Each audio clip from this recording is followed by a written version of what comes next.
Jake Asman Show will begin shortly. Thanks to all these great Patreon members who help support the show. Get your super chats ready. Jake will be here in just a moment. If you love the New York Jets, this is the place to be.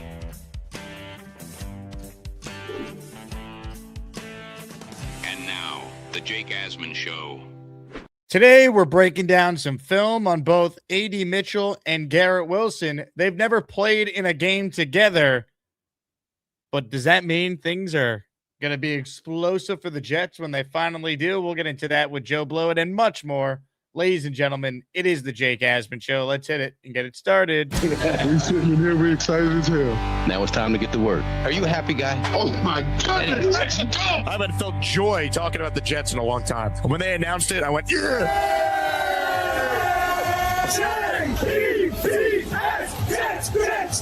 Let's go! A new chapter for the Jets has started. Aaron Glenn and Darren Muji are tasked with shaping the future of this franchise. Will they be the ones to finally get it right?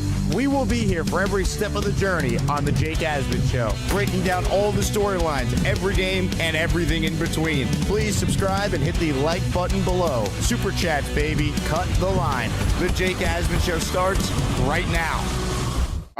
Here we go, Jet fans. Welcome in, everybody. It is indeed the Jake Asman Show, now presented by PrizePicks. Thanks for spending part of your Tuesday with us right here on the channel. Quick reminder, if you want to save $10 on tailgate tickets for Week 1 in Nashville, you have till midnight tonight to go to GameDayFlightCrew.com and lock in your spot for our tailgate on September 13th before the Jets and the Titans. Again, tickets are going right now for $75. It increases to $85 after midnight this evening. So starting tomorrow, July 1. So if you're already going to Nashville, save $10 and lock in your spot at GameDayFlightCrew.com. The link is in the description for the show that you're watching right here. With that, we say hello to our guy from JetX, JetsXFactor.com, our film guru, Joe Blewett. Joe, how are you, my friend? Appreciate you coming on as always.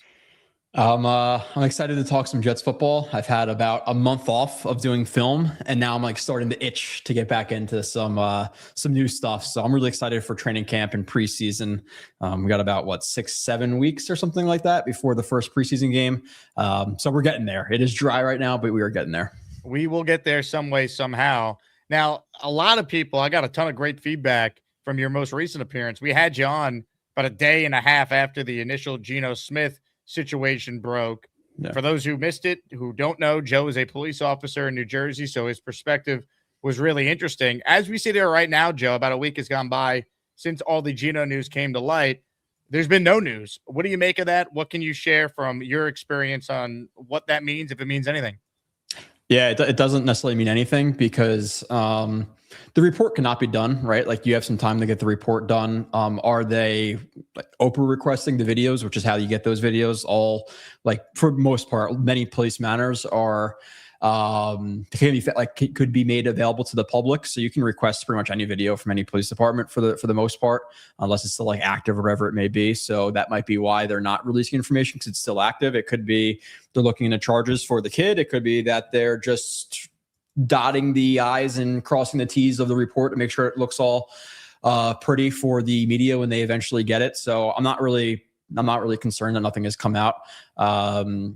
Yeah, I kind of said it before we started recording. It's like, I think the bigger thing right now is the car stop where he was being a little bit of a douche to the cop. Like, I don't necessarily appreciate that stuff, obviously, with my line of work. So, but past that, yeah, I'm not really concerned with Geno. I based on my opinion, I think he'll be playing week 1. Because one, these things typically are like a year out, right? The suspensions don't happen like right away. And 2, it could be a delayed process. And 3, based on the video, there's some people out there like, oh, you're blaming the victim and stuff. I wasn't. I was just giving my honest opinion. And in that show, Jake, I quite literally said a few times, like, if Geno is guilty, then I hope he, gets the full extent of the law, right? And people obviously missed that a little bit. So I don't think he's guilty, but if he is, obviously I want him to be charged. It just is what it is. I don't think anything's going to come of it though. Okay, so that's the Geno situation. Now, this I have not talked about yet on the show. So somehow the New York Post, I think it was the New York Post. Let me get the outlet that got it first. Actually, no, the body cam footage has been posted by Adam Herbitz of Center Square. So Center Square, give them credit, acquired the body cam footage of Diana Russini, the ex-athletic reporter, being pulled over for a traffic stop. She had said on a podcast months prior that she got out of a traffic ticket for texting on her phone by FaceTiming the cop's favorite NFL head coach. Turns out there was no FaceTime, but here is part of that stoppage. I want to play it and get your thoughts on a cop. I know you haven't seen this yet, so here we go. So you're not going to care. I'm an NFL reporter, and I just broke that Sean McDermott got fired from the Bills, and that is what I was just sending to send a tweet. I was going to pull over because I have to make calls. Okay. I know you don't care, but I'm just letting you know my reason why. Okay. It was a work thing, and it was an emergency for what I did. Like, I'm shocked that they fired me. I cannot believe it. You know who was on the phone with? Who? Brian Gable, because he lost the job. Oh, okay. Are you a fan of Giants or Jets? I'm not a fan of either. So. What is your team? I'm a Vikings fan, unfortunately. Let's see it.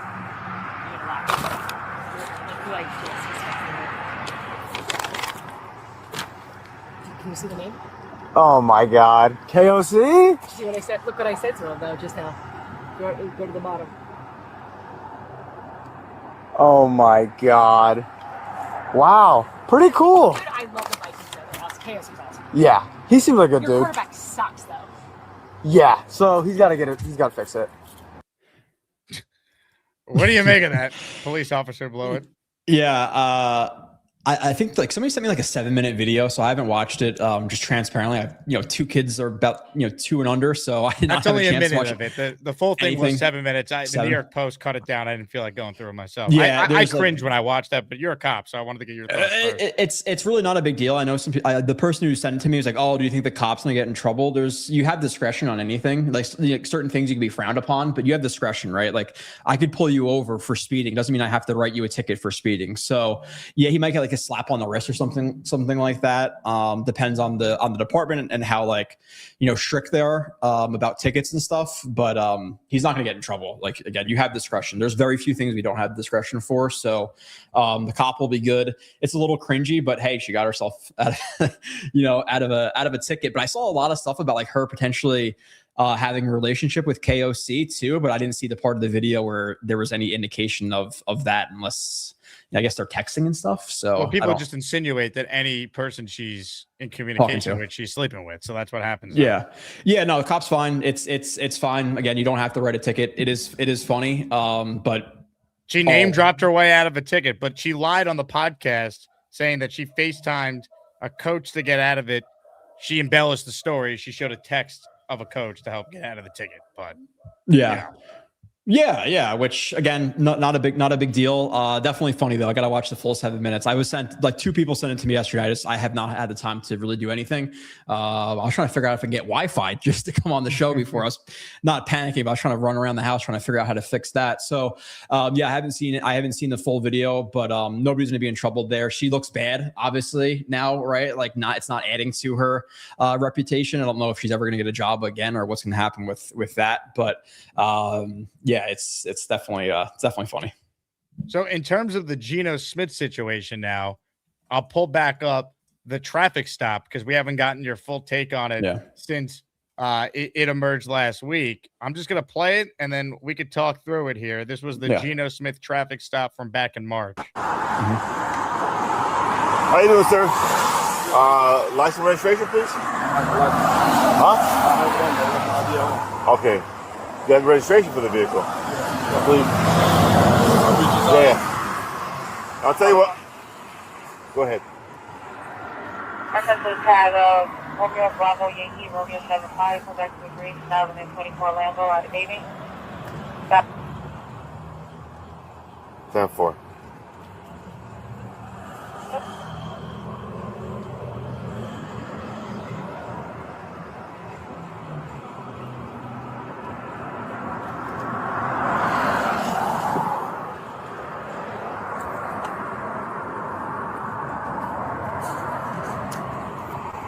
Quick question: why is this coming back as a Lambo? I don't know. I probably switched the tag. I got a lot of cars, man. I probably switched the tag on one of the cars. All right. Yeah, I just need because it's coming back. Yeah, but what did I do for you? What did I do? Did I do anything wrong? The question is, why I'm asking you, the tag. Yeah, I just told you. I'm just asking you, what did I do? The tag's wrong. My other car, my Lambo at the house. I understand, but I need to know the information on this car. That's what I'm asking you. It's a Rolls Royce. You can look it up. Well, I mean, the tag's supposed to match the vehicle. What I'm saying is maybe I made a mistake. I understand that. Well, what I'm asking you, sir, is the registration for the vehicle to make sure. Yeah, that's what I'm asking. But the tag doesn't belong to this vehicle. And that's what I just told you. Maybe I put the wrong tag. Yeah, but that's why I'm pulling you over. Okay, that's yeah. what I'm asking. It's called unassigned tag to the vehicle. But I'm saying, why'd you read my tag? You just wanted to? It's a nice car. You just wanted to? No. You read anybody's tag. Right. Yeah. That's my job. That's my job, sir. Okay. Okay. All right. Do your job better. All right, sit tight. All right, sir. All right, so you'll be getting 2 citations today. First one's going to be for the unassigned tag. You have a mandatory court appearance on April 2nd at 1:30, and the other one's for not having your driver's license on you. Please drive safe, sir. Would you have done anything different there if you were the police officer? Yeah, I definitely want to give him a ticket. Like after you're going to be a douche, then I'm going to, as they call it, lumber dump you. You know, just give you some tickets. He's douchey there, man. Like it's just the cop was completely respectful. What he's doing, at least what we call it, is random plate inquiries. So you could look up anybody's plate. To look up like the full extent of the plate, they have to break the law. So it could be something as simple as like rolling a stop sign. Then you get to look up their plate. But what he did was a fantastic job. Like, you know, obviously the windows are tinted. So people are saying, oh, profiling, but you can't even see the color of skin behind how tinted those windows are. But what you want to do, and what a lot of guys do, is you look up really expensive cars because people steal what kind of cars, Jake? They don't steal 2001 Honda Civics. They whatever car that was, you know, they steal Bentleys and things like that. So he looked up the car. He saw it didn't match. He stopped him to see if the car was stolen or not. And that was the story. So the cop actually was doing a fantastic job. Like he was being proactive and looking up the plate. So kudos to him. Kudos to him for keeping his cool. That's what I try to do. Like, listen, if you're going to be a dick, I could be a dick too. I don't have to get into a shouting match. I'm not in 7th grade, but here are your tickets. I don't think he has to make court mandatory. It depends on exactly the town or the state he's in. But I can make anything mandatory if I want to. So if you're going to be a dick to me, you click that little box for court mandatory and bang, now he's going to court too. And he has to waste his time doing that. So yeah, that's a bad look for Geno to be treating him like that and saying, do a better job. It's like, no, I'm actually doing a great job in terms of, you know, trying to find stolen cars and things like that. So shame on Geno for that one. That's not a good look for him. Do all these things, not like, you know, oh, he got a traffic stop and was rude, so that means he's guilty of alleged assault. That's not what I'm saying. But Geno's like history. There's a lot there where it's like, yeah, might not be the best guy in the world, if you want to call it that. Yeah, that's what we said last week, right? Like, and I said this when he, you know, a lot of people were talking about the maturity and stuff, but it's like, he flipped the bird to the Raiders fans, you know, the punch with IK. So he may be a little bit immature. He may be a little bit entitled. Security had to like break up like an escalation at like a 7-on-7 football thing. That video came out. I completely forgot about that one too. Yeah, so not the biggest, not the most mature guy in the world, not an easy guy to root for necessarily. But like I said before we started recording, like if he wins games, we're all gonna be rooting for him. But to me, yeah, I don't like to see that stuff for obvious reasons, right? Like I have some skin in the game there. Have you ever pulled over anyone famous in your career? No, I've pulled over some like IG models and stuff before. They're like, oh, I'm on Instagram, whatever. But really past that, no, I don't think. They try and show you the goods to get out of it. There's that. No, I'm not. No comment. That wasn't a no, folks. That wasn't a no. Hey now. No, there's that. People definitely try to everything they could possibly check or do to get a ticket. John said, did Joe say they had to run a stop sign or rolling a stop sign before you could look up a plate? You could look up anybody's plate. But in New Jersey, to run like their full tag, to get their full information, their full vehicle information of their history, they have to break the law. So I could do a random plate inquiry if you're not doing anything wrong.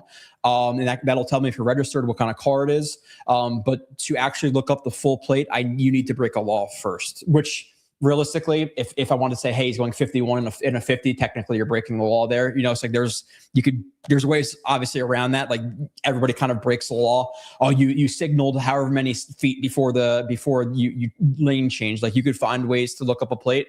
But yeah, for a full plate read, you need to break the law.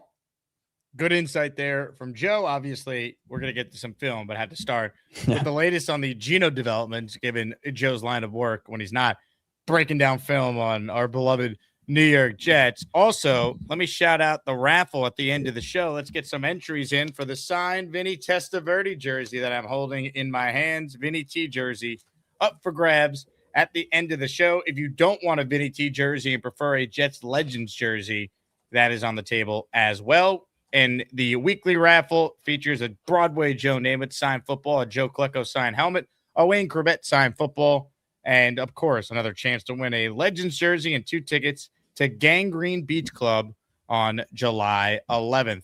Joe, A.D. Mitchell and Garrett Wilson, I said it in the soft open at the top, they've yet to play a game together. A.D. joined the Jets, and Garrett Wilson was already out for the season by the time A.D. got rolling here. Your thoughts on both those guys, their skill sets, and how they potentially could fit within a Frank Reich offense? Yeah, I've said it with A.D. Mitchell before. He's really a deep threat more than anything else, and Frank Reich hasn't been known to throw the ball deep a ton, so I'm hoping he adjusts the offense a little bit more to A.D. Mitchell because he's a good deep route runner. We're going to see that in the film review. He gets open quite a bit deep. And then Garrett Wilson, he's really a do-it-all guy. Like he could win. I think the biggest part of his game that needs work is actually his vertical route running. Getting off of press, he could be a little bit inconsistent and just like untimely drops at times too with Garrett. So he has some things to clean up, but obviously I think I looked at a list of receivers the other day, like one of these like fantasy websites put out a list of receivers. I would argue like he's probably like 8th, 9th, 10th in the league. Maybe you can argue like lowest 12, something like that. But he's a really good receiver.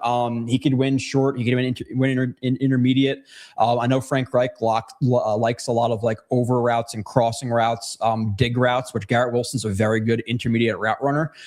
So I think he'll be taking advantage of there. And I'm just hoping he adjusts a little bit with A.D. Mitchell and runs more deep routes because both A.D. Mitchell, obviously Sadiq with just his speed in the seam. I'm hoping he takes advantage of that vertically. And then same thing with Omar Cooper Jr.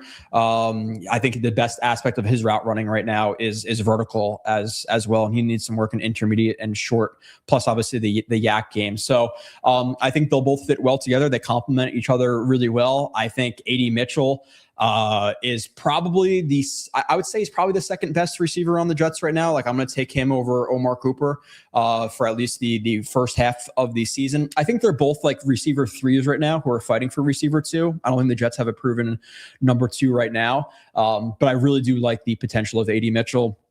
Again, I don't have the stats in front of me. I'm not a stats guy. I wish you can combine me with Nani at times, but I think he had 3 drops the first game.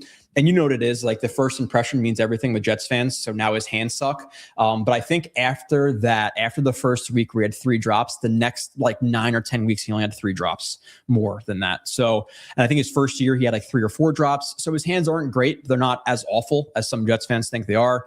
A young player, 2nd round pick, really good vertical route runner. I'm legitimately excited about A.D. Mitchell. He might not be a guy who gets peppered with targets, but when he does get targeted, it's going to be like a 60-yard reception type of deal.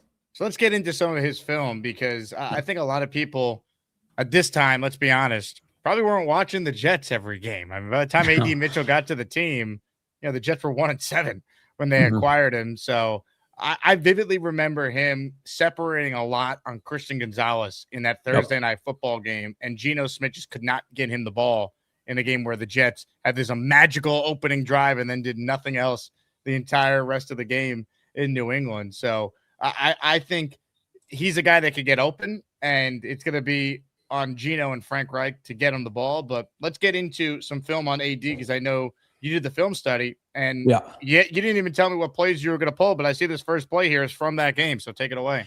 Yeah, I have a few. I think Christian Gonzalez on the bottom here. I don't know if you off the top of your head, you know who. I believe this is number 7 on the Pats. I transparently forget who it is, but he won in some key situations. I'll show you. I have about 8, 9 plays of AD Mitchell. So we'll run through them relatively quickly. But again, I think he's a pretty good player. He just needs to work on that yak. So this is him to the top right here. This is a third down situation. So a situation where you have to have the play.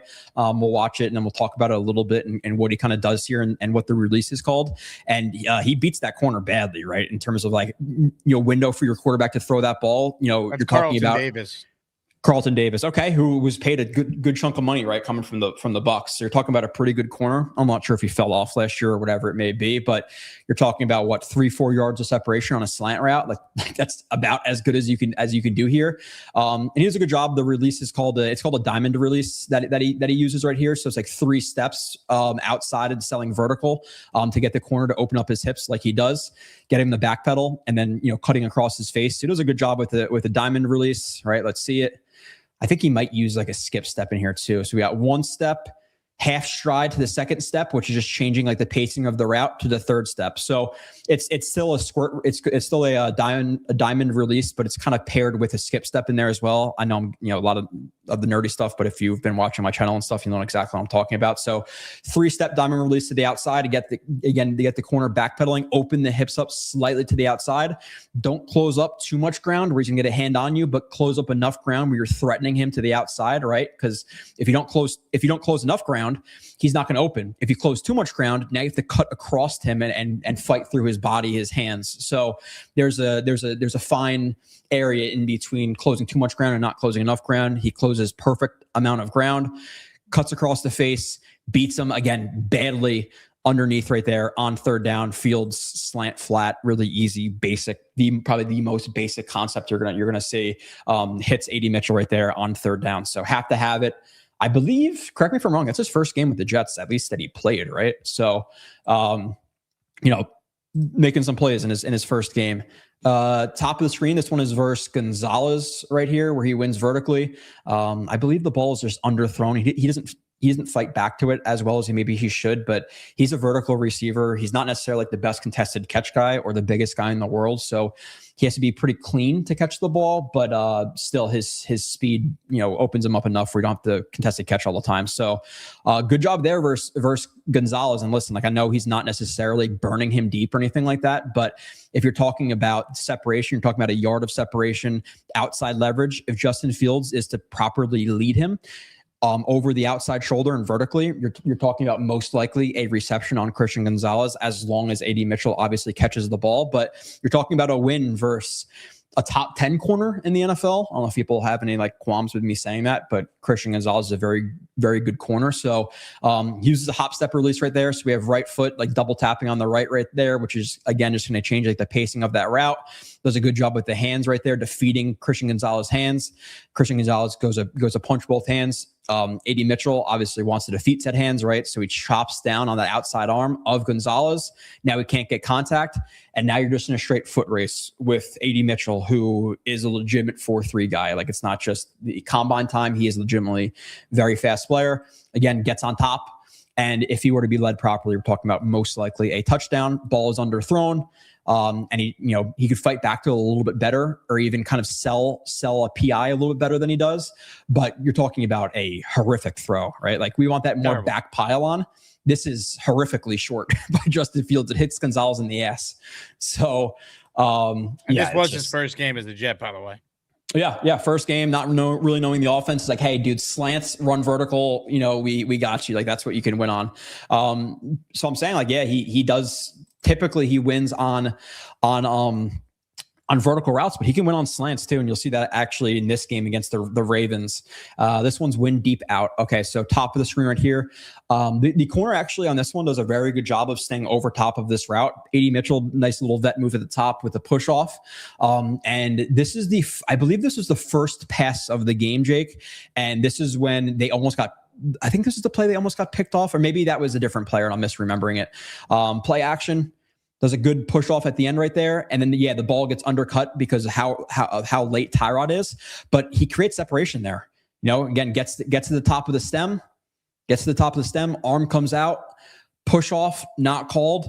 has some room to the sideline. You want Tyrod to get rid of the ball a little bit earlier and lead him outside. The ball is out a little bit late and he puts it too far to the inside. But we're talking about a situation where, A.D. Mitchell wins on the deep out. Unfortunately, the ball is thrown way too late, way too far inside. And instead of let's call it 7-12, let's call it a 17-yard reception here. We have a near pick on the first, I believe it was the first pass play of the game on this one. So good job selling vertical, right? Shoulders down. Corner does a good job of staying over the top, push off at the top, but ball is almost picked off. Why? Because he just consistently had a horrific quarterback play. Let's see, dig to the top. Okay, so he is right here to the very top of the screen. Let's watch sorry for this. I just didn't cut it well, apparently, but I recorded these like multiple months ago. So he's right here. Really good job. Yeah, that's a really good route. I'll talk about why. But awesome dig route right there from A.D. Mitchell. So we'll talk about the stem a lot on this one. So sorry for the voice going. It's probably from not even yelling at my kids all day, but just directing them, we'll say. So comes off the ball, right? And he wants to stem this corner to the outside. Why does he want to stem the corner to the outside? Because he wants inside leverage, right? So he can't just race to the inside here. He wants to, again, work him to the outside to open up the inside break for him. So stem him to the outside. Why? Again, to get him shuffling to the outside, gets him to open up to the outside, wins inside, right? Now, what a lot of and good hand usage. A little bit. You want actually a little bit better hand usage to defeat that inside arm of the corner. But what a lot of receivers do here, and what A.D. Mitchell doesn't do, which is excellent about this route. So if you're running an in break right here, there's a lot of receivers who will just take this vertical or even start to bend it a little bit to the inside and then break to the inside. But when you're doing that, the corner's just going to stay on your hip and they're going to be like attached to the route. So you want to kind of lead them away from the break point. So instead of just bending it to the inside right here, really savvy move. He stacks them vertically into the outside, right? Because now he's trying to move him away from the break point. So now again, outside stem still, getting on top of the cornerback. So now he's threatening vertical, he's threatening outside, he's threatening inside. Where if he was to just bend it to the inside, he knows it's an inside break, he's on the hip. So stack him vertically to the outside, break, drive step right there. You can see he gets over his hips really well. And then that's called the line step, the third one. Creates some good separation right there on the dig, bang catch. And again, pretty wide open on the dig right there. So excellent route again on third down. That's a very, very good stem. You don't really see a ton of guys doing that. So awesome from him. I got Frank, right? Call it, Frank. Yeah, digs verticals. He's really the things I think he struggles the most with is really you can see him struggle a little bit getting off of press if guys are aggressive because he's not the strongest guy in the world. Contested catching and yak are like the three areas he struggles the most with, but he's a good route runner in space. He's very good vertically. He has speed. So he's fun. This is another one where it's like, and this is my problem with stats, right? So if we're just talking about the plays he was missed on, right? The Christian Gonzalez could be touchdown. This play should be a walk-in touchdown. You have the missed on the out. So people get too attached to the stats and, he had 300 and something yards or whatever it was with the Jets. He's not good. But again, and I had something on Twitter like, if my grandmother had balls, she would be my grandfather or whatever, because I was talking about Arian Smith. But receivers and tight ends are very reliant on their quarterbacks. So you have to factor in and grade these guys on a curve. So watch them to the bottom. Beats this corner badly. Should be in another walk-in touchdown right here for A.D. Mitchell, right? Like, look at the separation here. If Tyrod can just lead him outside shoulder or just vertically in general, we're talking about for all purpose sake, like a walk-in touchdown right here. And look where the ball is put. It's like, what are we doing? So it's a really good route by him, and I'll hit on it now. So what I mean by pacing here is, and this is where I talk about route pacing. I think a lot of people talk about, or they mention this type of stuff, but they can't actually explain what they mean by it. But do you notice how he comes off the ball? If people who are watching, how he comes off the ball, he's not running full speed right here. You can kind of see he's running more like 80% speed, 85% speed. So what he's doing here is he's running slower to kind of lull that corner to sleep and thinking, okay, it's an inside break. He's not so fast, whatever it may be, kind of screwing with the DB, just like his mental. And then once he closes ground with DB, he takes off here like this with this step. Then he takes off. Now his shoulders are down and he's taking off full speed. Whereas right here, like his shoulders are actually his shoulders are down a little bit too, but he's just running at a slower pace, takes off vertically. Again, should be a walk-in touchdown. Ball is thrown out of bounds for AD Mitchell. So let's next play. This is 4th and short where Tyrod comes off of this matchup really quickly, but he does a good job. Have to have it situation. Another one. We did another third down. We did 2 third downs. Now this is a 4th down. We're talking about a slant versus DB, and he dices him up right here. Like, this is not where you want to be as a DB on a slant on 4th down, right? Now Tyrod comes off of it really quickly. And I understand Tyrod coming off of it quickly. Like, do you think at this point he's going to win maybe a little bit earlier? He comes off a little bit earlier. But at this point, inside leverage DB, do you think that he's going to win a slant? Probably not. Now he roasts them nonetheless. And again, let's see what the release is. So yeah, this is about like tempo of this, where he comes off with it's another hop step where he double taps off that right foot. And then kind of explodes a little bit vertical with that left step. And it gets the DB to open up. We can see the DB is sold by this hard, like aggressive step to the outside. DB bites, opens outside, has to speed turn back to the inside to get to AD Mitchell, but roast them there on that 4th down. Like, this is about as much separation as you can possibly create on a quick slant like that. Unfortunately, Tyrod comes off of it, forces it to Mechie on the bottom, and probably give up a touchdown after that, right? Jets defense. So I got 3 left of AD. This is another one missed touchdown. He is to the top. Don't know who the corner is here for the Dolphins, but it's another one where he wins vertically, and the ball is just put too short. Another situation where this safety is sitting pretty heavily inside. He stacks this corner, so you want to lead him again away from the defensive back. So you want to lead him outside, away from the safety, but vertical enough where he doesn't have to fight back for it. And he can just run under the ball. Where does Brady Cook put it? Not a terrible spot, but he doesn't lead him enough here. So AD Mitchell's not able to make the contested catch. The DB does a really good job of getting his hand in there, but it's another situation where he wins vertically, but it's just the quarterback who doesn't know where to place the ball. Really violent, like hip shift right there to get the DB to freeze his feet a little bit. Win vert. Nope. Ball is, was it picked off here? Was it actually picked off? I think it was. So touchdown, or a pick instead of a touchdown because of another Jet quarterback. 21. Let's see. Deep out. Bottom. I'm sorry. I'll play it again from the bottom.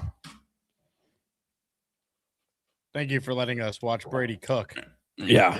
Hopefully never again. I'll never trust Sabo again for the rest of my life. Sabo, if you're watching, I remember your camp reports. I'm just kidding. So he was impressed with Brady Cook. He liked him better than Martinez and Yeah. And listen, like, sometimes guys fold under pressure, right? Like, he could have been, out of any of the beat reporters, no offense to any of them, but I trust Sabo more than any of those guys. But it happens. Like, sometimes guys just can't turn it on when or can't do it when the lights turn on, So another really good job by AD Mitchell here on the deep out. Again, a really good job with the stem. I know I'm talking a lot about stems, but that's a lot of what route running is manipulating guys, route pacing, stems, working stems, inside, outside, whatever it may be. So comes off the ball here. He wants to attack the DB's leverage, so he starts to stem a little bit more to the outside, right? We could see he starts like about here probably. And now he's more toward the top of the numbers. So he's just threatening the DB's leverage. When he's done threatening DB's leverage, now with his right step, he pushes vertical. So now the DB is thinking, okay, he stemmed me to the outside and moved me to the outside to win vertically to the inside, whether it be a straight, just a 9 route, whether it be like a skinny post, whatever it may be. But he stemmed me out to win inside. So now the DB at this point, he's thinking that's what's happening. He races over the top here of AD Mitchell. AD Mitchell's plan works exactly like it should, or exactly like he plans it. Then he breaks out. So excellent job stemming him again. Outside, inside to sell the vertical, races over the top, beats him badly on the deep out right there. So impressive by AD. And I'll show one bad where he drops the ball here, but it's another play where he beats Christian Gonzalez deep. 3 drops in the first week. Again, the next 9 or so games, he only had 3 drops in 9 combined games, or whatever exactly the stat was. So not the best here, but another situation where I believe he just speed releases here, which is basically just no release. You just take off. There's no footwork really to it. He just takes off vertically here and beats Christian Gonzalez. And there's a little bit of nuance to what he does with those with like a stutter go that he runs, but we'll talk about that in a second. Again, want to track that better, want to catch that ball, but what he does to sell that route a little bit better, like the stutter part of it, is he kind of raises his shoulders up a little bit before the break, where his shoulders are a little bit more down now. And then the shoulders raise up a little bit. So now Christian Gonzalez is thinking and just reading shoulders and leverage and stuff, or not leverage, but pad height. He's thinking, okay, a break is coming. So he sells the break well, throws the feet into the ground. Christian Gonzalez gears down to match the breaks. He sold it well. Bang, take off vertically. And now, again, didn't burn him necessarily, but you got a yard on one of the better corners in the NFL. But obviously, we have to make the catch, right? Ideally. So that is it for AD Mitchell. I think an underrated route runner in general. I think an underrated player in general. Very good vertical threat, but can win on slants, can win on ins, can win on outs. So I think an underrated weapon for the Jets. Hell yeah. Good breakdown on AD from Joe Blewett. Comments, questions, super chat, cut the line. Vinny Testaverde signed jersey up for grabs at the end of the show. Uno Jets was the first to enter this afternoon. Says, Jake, put me in. Let's go, Jets. Uno, you were in the Asmaniac raffle for 2. Let's go. Just don't let go of the rope. Never, Aaron Glenn. Never, ever. Devin says, I got the Bart Scott signed football. Jake, thank you, Devin. Well, thank you for your support. Congrats on the raffle win. Jets carpetbagger has a take on Russini. He writes in, she didn't do anything wrong. Most of us might do the same, but her fall from grace, karma, live by the sword, die by the sword. Dirty reporter. I mean, her dirty journalism ethics are being exposed, even if she did successfully get out of a traffic stop by showing text messages between her and Kevin O'Connell. Yeah, she was grinding, pun intended. I think the report was she was making like almost like $800,000 a year, right? Like, as a reporter. So, listen, like she was doing what she had to do. It was crazy. The amount of footage, like not leaked, but that was just compiled together of her talking shit about her husband. Like that guy, I wish the best for that guy because he was not treated well by that lady. So, ladies and gentlemen, hit the like button. Make sure you are subscribed to the channel. Dana says, I'd take Robbie Anderson level season from AD. I mean, Robbie went over 1,000 yards in his career a couple times. Like that'd be a great season from AD Mitchell. Wild. Yeah, man. The sun god. Some elite moments, right? And I don't know if you were at that Panthers game when him and Darnold got, he wasn't traded to the Panthers, but obviously Darnold was.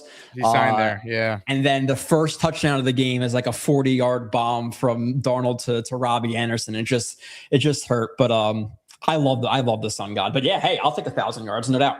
I think he probably finishes more like, I would say 500 to 600 yards if I had to project what he comes out with the season. Again, the ball would be spread around a lot, so we can't say like AD's getting 800, Sadiq is getting 600, Brees is getting 500 because then it doesn't add up. So I think he will be the Jets' second leading receiver in terms of yards, maybe not catches though.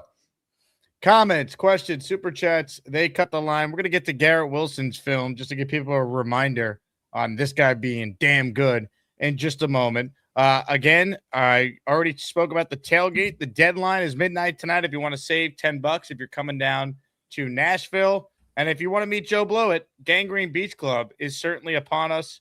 We're all going to be out there on July 11th. You have a chance to win 2 tickets to the event if you enter the Asmaniac raffle this week. We'll do your calls coming up, and there is a somewhat notable Brendan Sorsby ruling update that we'll get into. But let's get to the Garrett Wilson film now. It doesn't have to be too long. We know the guy is the man, but we got to cleanse the palate here in late June, early July, reminding people that, this Garrett guy, he's pretty damn good. And last year with Justin Fields throwing to him, Garrett Wilson was still on pace to have arguably the best season of his career with no help really around him as far as playmakers. So when you think back to Garrett's season, because I know you went through all of it, what really stood out watching G5?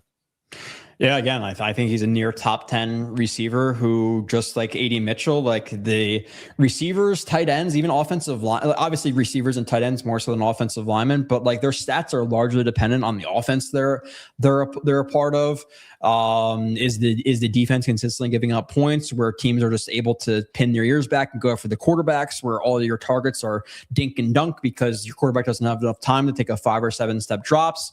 Are you late on balls on out routes? Are you underthrow throwing deep balls. Like, I have people in the chat who are like, how is he underrated if he hasn't done anything? I'm not saying he's great or anything like that, but like quite literally, I don't like people just say stuff and don't have evidence, but I don't know how to say stuff and then have evidence. And still people are like, I don't know what you're talking about. You can disagree, but I think he's underrated in terms of like, I'm not glazing him. I don't think he's the best receiver 2 in the league or anything like that. But I think on a normal team last year, he's more productive. So that's why I like AD Mitchell. But with Garrett Wilson, it's the same thing. I think Garrett Wilson was on pace for a little bit over 1,000 yards, like 100-ish catches, 10-ish touchdowns. So he was on pace for a very good season, even with a horrific quarterback. So you have to give him credit for that, for being as productive as he was in a bad situation. And there's also plays I'm going to show you. I think the first 2 plays, I only have 6 of Garrett Wilson. We'll be quick with Garrett because, like you said, we know what he is. But the first 2 plays are him just being straight up missed, and one of them is Tyrod. Tyrod was, I expected more of Tyrod. I knew he had the injury problems, but even just as a football player, I thought he was pretty bad last season. So I'm not really interested in bringing him back because, you had the injury concerns and now he's just not great at football. That tells me the coaching wasn't that good because I watched Tyrod be so good at times with the Giants when he had to play the last year there. And then with the Jets, at least in training camp against the Commanders, that one day in the rain, I was there for the joint practice and they didn't play Rodgers. I mean, it wasn't like Garrett Wilson had 400 yards in practice with Tyrod just throwing bombs to him that day. It was crazy. So, but I agree with you. I did expect a little more from what we got from Tyrod last year. He just might be done. Yeah, he was roasting some. I know he's some bad corners that day with the Commanders. But yeah, no. So Forbes, right? They're Emmanuel Forbes. Emmanuel Forbes. Yep, 1,000%. Yep, you got barbecue it. chicken by Garrett that day. But. Good pull there.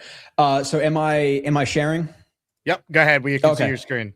Yeah, so this is just Garrett Wilson just being missed the first 2 plays, and then the other plays are him just roasting guys. I believe, at least. Again, I did this. I probably recorded this in January, so I don't remember exactly what happens on all these plays. I just put it together. So he's to the top right here, wins on I don't know if it's a dig or whatever it is, but he wins over the middle, and Justin Fields just completely misses him because that's what he does.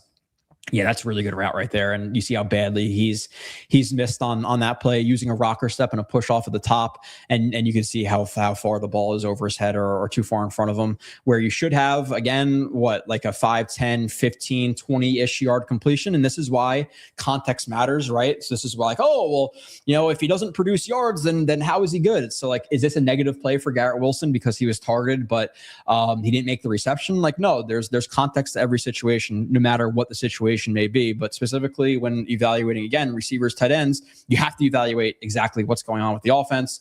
Are they missed? Are they being used to their full ability? So again, we're talking about the stem a little bit. So he wants to stem this DB to the outside. Why? He's running an inside breaking route. So he does a really good job just working the stem to the outside. And then he uses a rocker step at the top where it's basically like he fakes a break to the outside. So hard step with the right foot, a little bit outside of the frame, looking like he's going to go cross underneath of the other defensive back. Defensive back starts to go to match that break.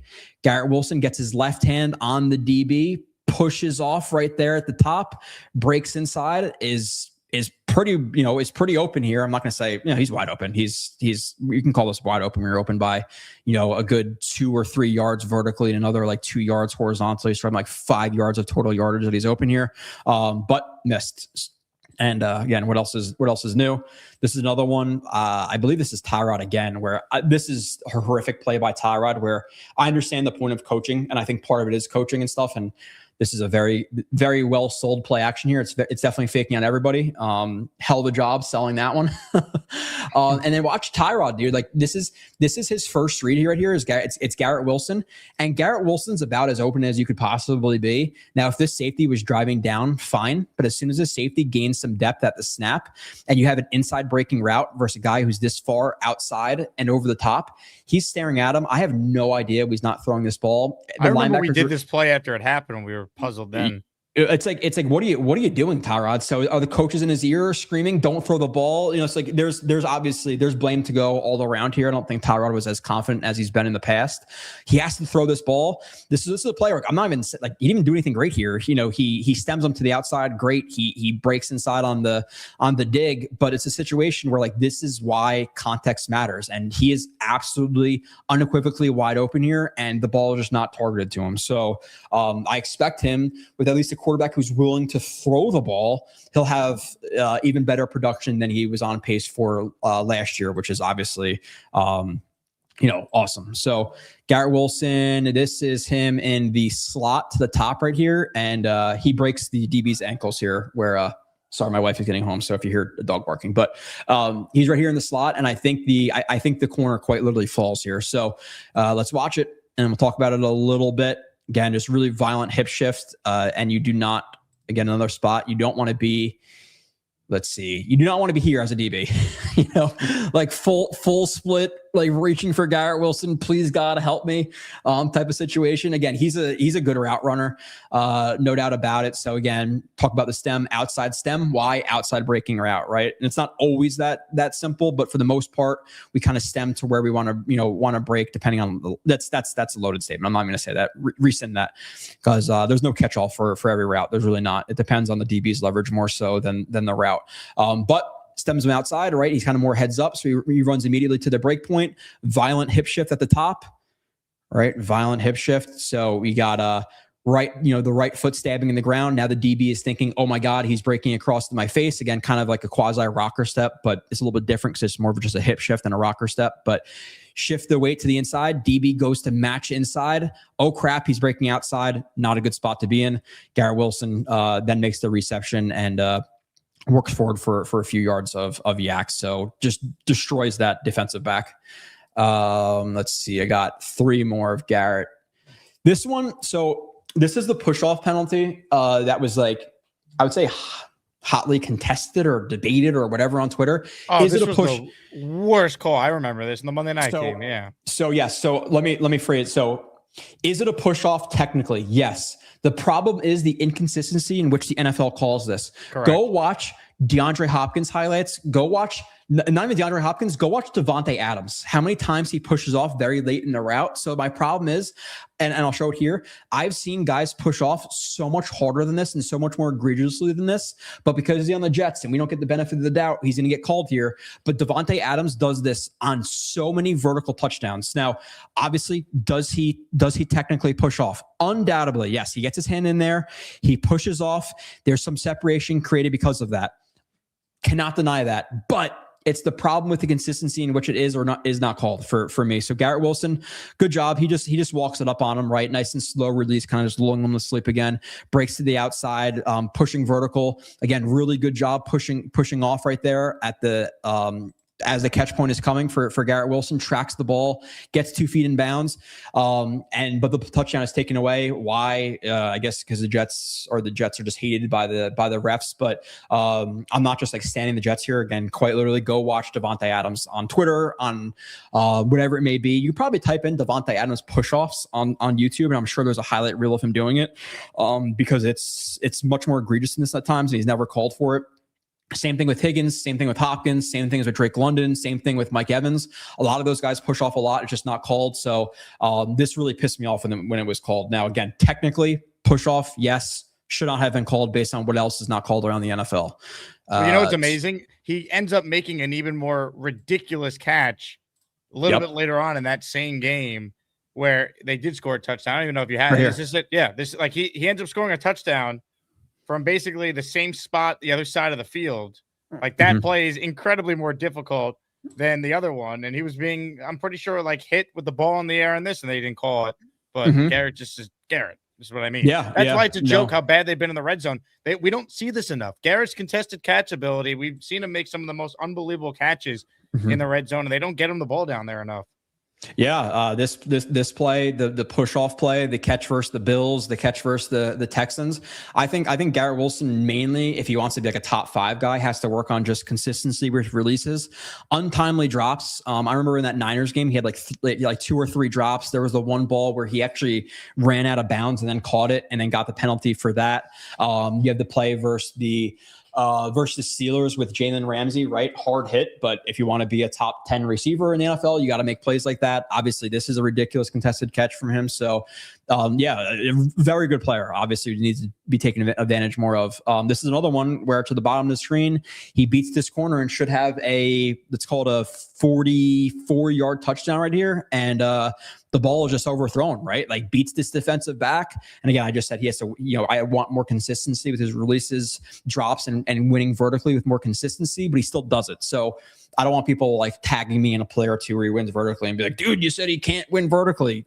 Again, it's the consistency in which he does so or does not do so. So wins right here, right? Vertically should be at least a deep reception, if not a touchdown here. But where's the ball thrown? You have him winning inside and vertically. Where does Justin Fields put it? Outside, because he's Justin Fields. But in terms of the release, he's just like short striding him. So he's just getting he's getting on his toes. He's staying in control of his feet, short striding him to again allow quick change of direction, threaten inside and outside, wins vertically, ball is overthrown. And then the last one, this is just him kind of showing like his balls here.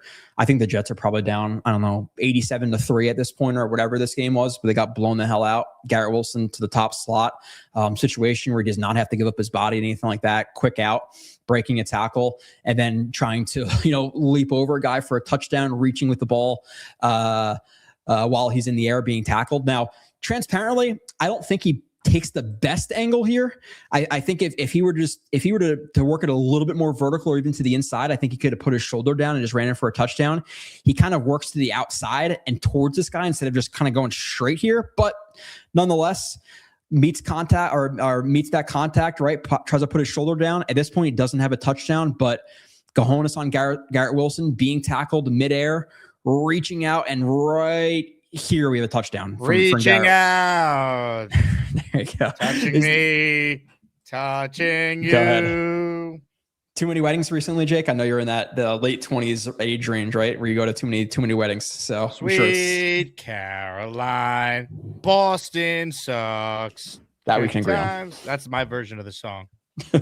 that we can agree on. I'm no fan of Boston. I'm hoping they trade one Jaylen Brown to the Nets. So here's to hoping that Boston makes a mistake potentially. Cheers, ladies and gentlemen. Some super chats, but first, Derek is the first to gift a membership to enter the raffle this afternoon. Thank you, Derek. I hug him every day. Do this since we're almost an hour in and we only have one gifted membership and one super chat that qualifies. Let's raise the stakes. If you gift 5 memberships or more, it's double. 5 is 10, 10 is 20. That counts for the weekly and for the raffle at the end of the show for the signed Vinny Testaverde jersey that I am holding in my hands. Joe, I think you actually won a signed Vinny T jersey in the past. Is that right? Like I said, I literally have to take 30 seconds to measure out and throw a monkey hook in the wall right there, and I just haven't done it. So it's actually I could roll back in my chair and show you where it's cased in. But I won that, and I think if I'm gonna put my we'll see some future hopefully wins for me in the raffle, and maybe you have to get me a Mikel Brown Jr. jersey. Maybe edit the winnings a little bit. Well done. Big fella says, what scares me is AD's contested catch ability. Are you concerned with AD Mitchell's contested catch ability? Like, I don't know, like define concern. Like, there are other guys who can do it, right? Like Sadiq can do it. Mason Taylor can do it. Garrett Wilson can do it. Omar Cooper, he's done it. I think we'll see exactly how it translates to the NFL, but it's a weakness for him. But like, if he was strong at everything, then he would be a number one receiver, right? So he's gonna have his shortcomings. And again, I think, like I said before, quite literally, it's contested catch and it's yak for him.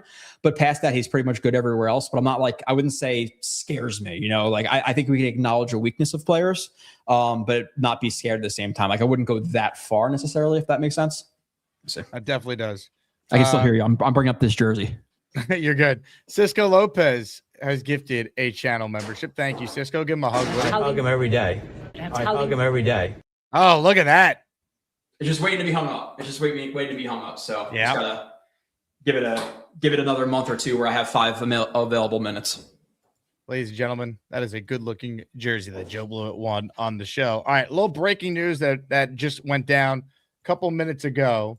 Here's the latest on Brendan Sorsby. I'm reading from Adam Schefter's Twitter account for those of you not watching on YouTube and are instead listening on either Apple or Spotify. Quote, the memo sent today to all NFL teams lets them know officially that Brendan Sorsby has decided to not pursue litigation and will prepare for the 2027 draft. The NFL will not discipline him for currently known prior misconduct, but it retains the right to investigate Sorsby's conduct beyond what is in the current public fillings. The NFL also reserves the right to take college misconduct into consideration in setting discipline for any future violation. So Sorsby will not pursue another path into the league this year. He did release a statement from Brendan Sorsby. There has been a lot of news about me out there, and I want to share this statement to make sure things are clear. I accept 100% responsibility for my actions. I did not have control of my gambling problem, and it took getting caught for me to realize that. But it was truly the best thing that could have happened to me. Because of this, I have been able to get the help I need and fully focus on my recovery. The news about the supplemental draft changes nothing about my recovery journey. I will continue to take it one day at a time, focusing on making myself better throughout the process and making sure to share what I have learned and will continue to learn with others going forward. I am fully committed to being the best version of myself that I can be while getting ready for the 2027 draft.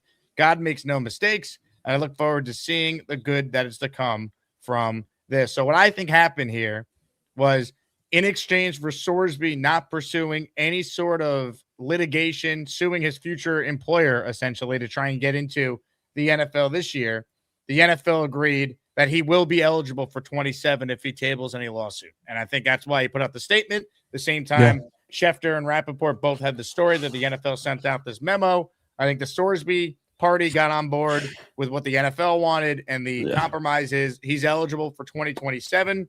And I'd like to remind everyone this show is presented by PrizePicks. Joe, your thoughts? I saw M123 made me laugh. ChatGPT writes great apologies. Yeah, at least he's like repenting a little bit, right? Like he didn't really release a statement. Apparently people were not sold that he was really sorry for what he did. And we said it last week or 2 weeks ago, whatever we were talking about it. Like, I think the best thing for him is just put his head down, train with Jordan Palmer or somebody like that, go to some interview classes, like do your absolute best to be ready for the 2027 draft. But I saw something maybe a few days ago too. I'm not sure if it was true or not, or if maybe you can verify, but I think the CFL even said that he couldn't play for them. So he didn't really have many avenues to play football. Again, maybe that was like some bullshit Jarvis football report that I just read too quickly, or whatever it was. Okay, it is true. So so he was being blackballed by pretty much every professional type of football league. And I think the best thing for him to do right now, even if you think there's a chance that you could win in terms of suing the NFL, I don't think it's necessarily worth the risk in suing your future employer, your hopeful employer. So at this point, just grind, show you're sorry, show that you're working hard, try to raise your stock as much as you possibly can, and try to get into the second day of the draft. I think he's floating between like a day 2 and day 3 pick potentially. I don't think he'll be day 1 obviously at this point, but just try to grind and do your best. He has enough talent where if he's good in camp, like he'll get an opportunity. But at this point, just put your head down. Like you made the mistakes. Now show you're sorry for it and grind. Like it's his fault. I can't feel bad for him. He's going to get, basically a 1-year suspension without actually being suspended by the NFL. So he'll go in, he'll get a chance to prove he's no longer dealing with his gambling addiction, because there's people who don't even buy fully that he had an addiction. It's just, this is what he had to do to try and save face and get eligibility for college or the draft. We'll see. He did go to rehab. Let's see if he actually can stay clean the next year and then go into the NFL. And it's going to be fascinating to see where he gets drafted, because I don't think he's allowed to be at like the Senior Bowl. I don't think he can play in like the collegiate all-star games if he's not in college the most recent year. So his opportunities to impress teams will be at the combine, assuming he's invited to that, which it sounds like he would be, and pro days. He'll have a pro day, I guess, for teams at like his local high school where he was going to do the original one if he got approved for the supplemental draft. So I don't see how anyone could use a 1st through 3rd round pick on the guy, but maybe best case, he goes to the right situation. He'll get an opportunity if he's as good as people thought he was in the first place. Yeah, ton of athletic potential, but like I said on the Spaces last week, like Taylor Green had potential Klubnik, like all these guys that have potential. Doesn't mean you're necessarily going to meet said potential. So he was going to a bigger conference this year and really needed to ball out to be a first round pick, potentially even a second round pick. I again, based on the people I trust, he was more of like a third, maybe a fourth round pick this past draft if he were to come out without the allegations and stuff. So now with the allegations, now with the NFL digging even more into it, hopefully the counselors and stuff are saying like, yeah, he was legitimately sorry, he participated, whatever it may be. But you have a year off too. And then also you have to consider the suspension, right? Like if he's found doing it again, he's going to be suspended for another year, right? Or so, or whatever it's going to be, not another year, but you know what I'm saying, like a year. So it's risky. I don't think he ends up on the Jets, right? Like if that's our investment at quarterback next year, I'll be done. Listen, I love doing the show. I love doing Blewett splits. I love live streaming. If Sorsby's the answer in the fourth round next year, I'm pulling the plug. I'm out. The only scenario where we could accept that is if, they already took someone in the first round and they're doing the old RG3 Kirk Cousins or the old Trey Lance, Brock Purdy. Yeah. You just double down on the quarterback. Yeah. He slips like the fifth round, right? And Klubnik comes in this year, he sucks or he gets hurt, and then you do it. Yeah, fine. But obviously he's not going to be the answer for the Jets. It's going to be like the Arch Manning or Dante. There's like 15 quarterbacks right now who are rumored to be first round picks.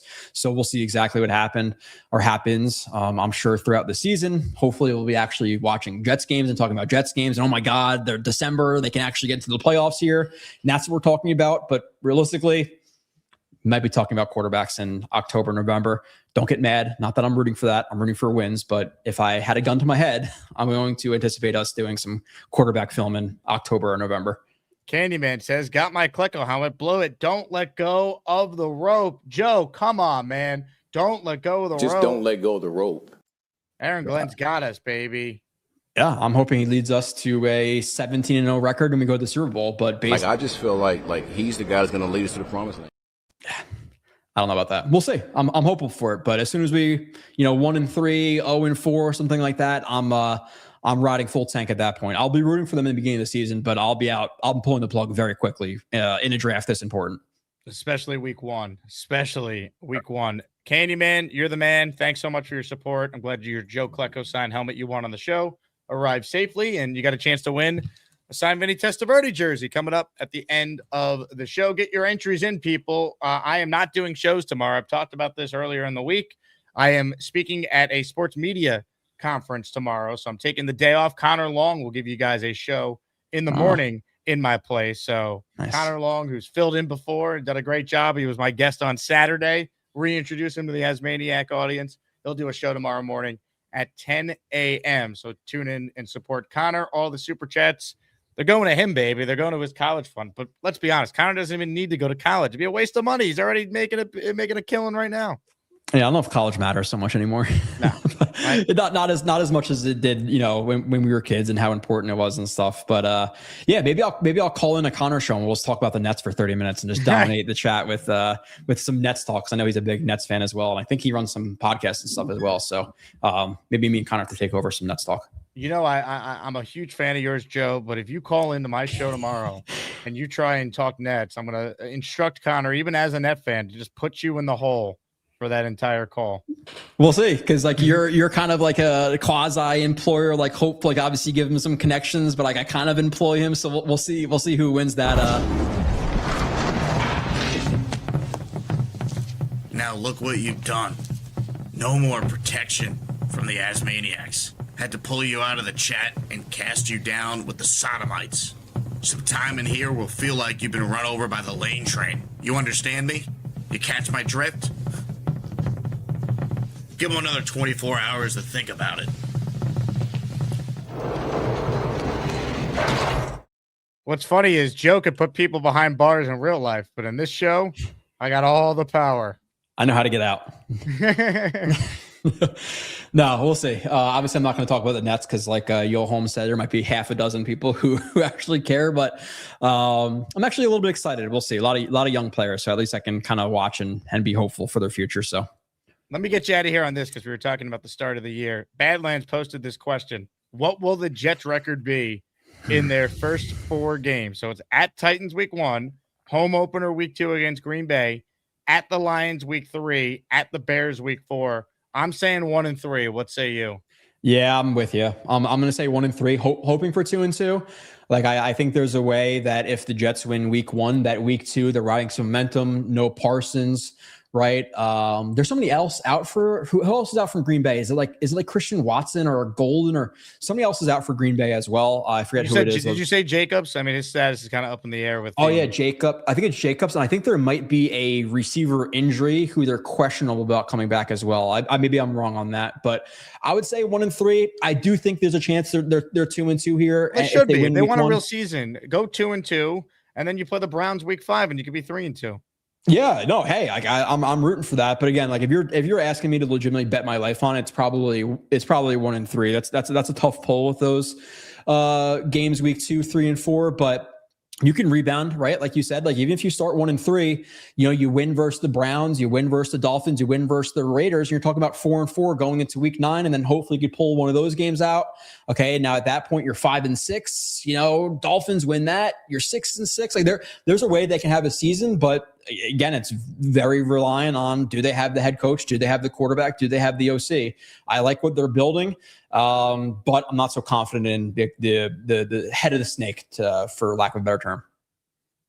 Mr. Blewett, you are the man. Great insight as always, and we will do this again soon. Hopefully, training camp gets here before we know it, and they get out to a good start, because doing QB breakdowns for the 27 class in October is not what anyone wants to do. Yeah, no, I really do not want to do it, but it's coming. I don't know how many quarterback breakdowns we're gonna have to do this offseason, because honestly, you should just skip most positions and just you're just gonna be quarterback. You got 3 first-round picks. Like, oh my god. Oh, so somebody in the chat says, "Oh man, I wanted to go after Blewett on a few things. I have 10 minutes." Oh, that's Gary 3D Boxing. He wants to go after Blewett on some things. Okay. Interesting. Kind of sounds like to me like we're going to rumble. Ladies and gentlemen, sports fans of all ages, welcome to the event of the year, the moment you've all been waiting for. This is the Asmaniac Rumble. First of all, that's a coincidence. That's a Gerald Crass Wallace jersey. You're old enough to remember Gerald Wallace? Gerald Wallace, yeah. Gerald Wallace for sure. I was like a big Nets. I would say like early 2000s. So like I started with like Kittles, and a little bit before Kidd was there, but right around like the Kidd era. I was wearing a Kittles jersey yesterday, but I didn't call in. But I did. First off, on Mitchell, real quick. As a number 2 receiver, he was a number 2 receiver at Texas, and I actually liked him more than Worthy. But he does struggle with really tight man coverage. He's got weaknesses. Mm-hmm. Realistically, what do you think his upside is as a number 2 receiver in the NFL? Yeah, well, I said it before. I said that I think both him and Cooper are number 3s right now, but they could be number 2s, right? Okay. So I'm not glazing him and saying he's amazing, but I said it to Jake. I think he's going to get you like 500-600 yards this year. I think on a team with less targets to go around that he can get you even more. I think he could be a decent number 2 receiver, but I think at this point right now, the Jets have a number 1 and then probably 2 number 3s. I think they could have used like a more legit upgrade at receiver, but I'm okay with what they did. And, I know he was number 2 in college, but like you could say that for a lot of people, right? Like, did Carnell Tate suck because he was number 2 to the best receiver in college football? Who was the number 2 on that Ohio State team? Like Olave and Wilson together, like someone. I'm not. JSN was a 3 that year. Yeah, I'm not holding that against him. But has his blocking improved? Because that was a major problem at Texas too, or is he still a below average? Yeah. No, he's not the biggest blocker in the world. And like I said, Big Fella put the question. This isn't a rumble. What is it? I'm gonna go out. About the Nets. What do we got? We got some Nets beef. We take over the chat. I wanted to ask you about a policing question, which is really why I wanted to go at you. The Geno Smith thing, to me, Geno Smith and the cop both handled that fine. What really bothered me, and I'm gonna keep it a buck here, was your response on how you would have handled it. You do understand from your response why there's a major disconnect between the public and law enforcement, right? When you say, I would have wrote him tickets, I would have made him appear in court. You're going to bust the balls of the hardworking tax-paying citizens who pay the salary of police officers. You understand why there's a disconnect between law enforcement and the public, correct? Yeah. Again, like if you're gonna be a douche to me, then you deserve to be treated like a douche. You know, you have that right. So how was he abusive? Was he insulting? Was he cursing him out? He was insulting. Do your job better as an insult. Yeah. You don't think Geno was rude to the cop there, Gary? Yeah, that's rude. I think it's constructive criticism. That's one. And two is do your job better.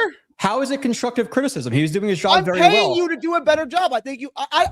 But he wasn't doing his job wrong. Gary, how could he have done the job better? So what if he found what if he's found a stolen car right there because he ran a tag and the tags didn't match? It's a stolen car, and then he's applauded in the police department and by the guy whose car was stolen. I think the cop did a fine job. I don't agree with his take on that, but I don't think that's do a better job. I think if a coach tells a player that, or if a boss tells an employee that, I don't think that's insulting. The police officer works for the public. You're my employee. I'm just asking that you do a better. I'm not even saying I agree with them. I'm just saying that's not insulting. To tell your employee to do a better job isn't insulting. Do you think it's constructive criticism, or do you think he's being a dick? I'm not going to tone police. I'm just going to write down what he said. Right? When you write a police report, you don't write down the tone. Right? You're not tone police. You're not. Change your tone, mister. But we're smart enough too, right? Like if I said, "Hey, Gary, that was a great call by you," right? Like you'd be like, "Hey, he didn't really mean that," right? Like we're smart enough where we could tone police. Like he meant you're doing a shitty job. Do your job better. That's what he meant. And you know dang well, Lamborghinis and Bentleys or whatever he was driving aren't the most stolen cars. The most stolen cars are Honda Elantras, Honda Accords, Honda Civics, and Honda Sonatas because people steal them for parts. Okay, and you know that as well as I do. So to say that someone's going to steal a Lambo, which is almost impossible to steal. I mean, you can try to steal a Lambo, you're going to fail. You know damn well that's not legitimate. Okay, so I've been working and I've never seen a car that's been under like $80,000 stolen in my town. So I've never seen those cars stole for parts. I've seen cars that are stolen because the key fobs, some of the key fobs, if they're too close to the car, like let's say it's like in the doorway, you could start the car and just drive off or whatever it is. Like a lot of cars will the side view mirrors will be open if the keys are in the car. So you have a lot of people who go around and look for fancy cars with the side view mirrors open, which means the keys are usually close to it or open and they can jump in the car and steal it. So that's what a lot of guys do. In my town, I can't talk about Texas or anything like that, but yeah, it's a random plate increase. So if I run your plate and let's say it's coming back to a Honda Civic and you drive a Toyota or whatever. I don't think the cop did anything wrong. I think the cop handled it. I think cop handled it fine. And I think Geno handled it fine. I'm just saying, you guys can fact check me. Look up the most stolen cars. It's Silverados, F-150, Civics, Accords, Hyundai Sonatas, and Hyundai Elantras every year in some order because they're the most common cars.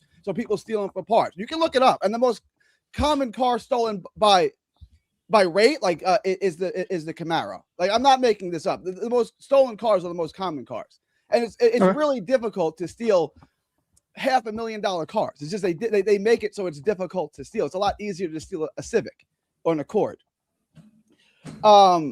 But you understand the disconnect? Like, I'm not coming after you. I'm sure you're a fine police officer, but when you're trying to bust the balls of a tax-paying, hardworking citizen because you can, do you understand why people don't like the police and people, not everyone, some people love the police. Do you understand that? Like, does it make sense why people don't like police officers when you're saying, sure, but they're also not a robot, right? So treat them with respect, right? Like that's all I'm asking for as a cop. Just treat me with respect. You wouldn't want. I'm going to be respectful. If you pulled me over, I'm going to give you my license and registration. I'm not going to answer a single one of your questions. I'm not going to tell you where I'm going. I'm not going to ask you to have a nice day. I'm going to give you I'm going to put my hands on the steering wheel. I'm going to give you my information, and I'm not going to say a word to you, right? Because I know I can't talk my way out of an arrest, but I know I can talk my way into one. So nothing good comes from me talking to you. Only bad can come from that. So I'm not going to say a word. Well, you can, yeah. Like, listen, I'm very lax as a police officer. I treat people with respect. Like, I don't pull people over until they're going 25 miles per hour over the speed limit. Like, I'm not that guy to get people for rolling stop signs and stuff. But 25. Yeah, dude. Like, dude, listen, because I drive 60, 65 home. So I'm not going to stop somebody for doing the same stuff I do. Like, I'm not that guy. What are the speed limits in Jersey? 65? It depends on the road. In my town, it's 40 or 45 or 40 or 45. So it depends. But yeah, I just ask for respect. So if you're not going to treat me with respect, I'm gonna not treat you with respect necessarily.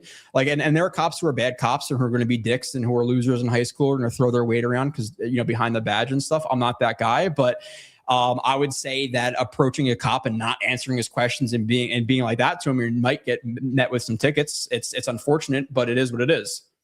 Why? Like, I don't understand. If you're asking me where am I going or where am I coming from or stupid conversation, why am I going to respond to that question? Like, why am I?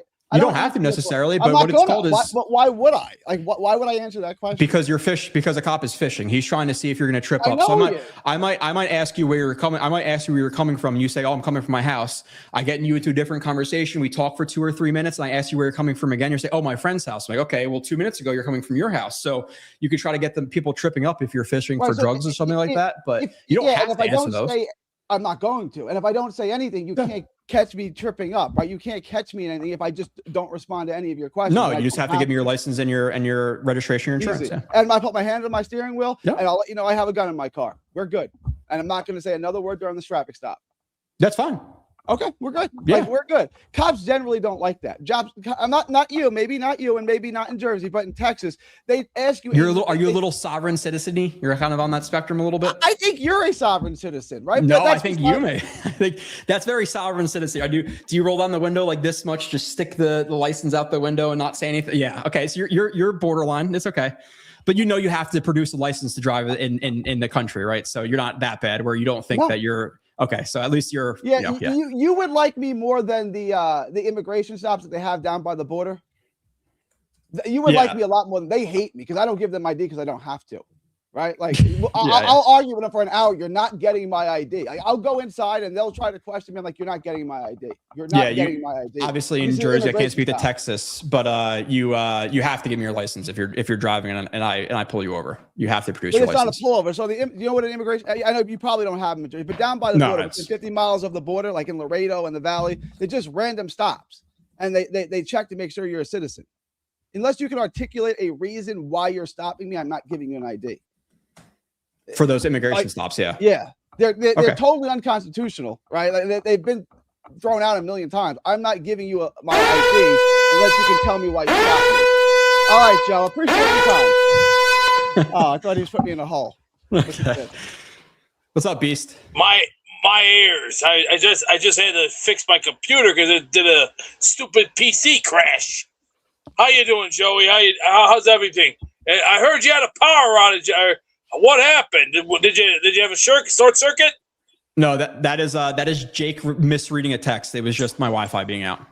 I see. Well, we're under a heat wave, right? Under another heat dome, right? I do. Yeah, from Texas all the way up to freaking Maine. I'm like, wow. Just last year, let's see, what were we at last year? Near the. Yeah, I think we got like 102 in Jersey tomorrow. I think it says it feels like 110. So it's gonna be hotter in Jersey than it is in Texas. Really, 102 in Jersey? 102. You got 102 it feels like 110. And all that humidity. Oh, yeah. That's like what Jake had in Houston. That's gross. We don't got the humidity like you got 102 in Jersey humidity. That's nasty.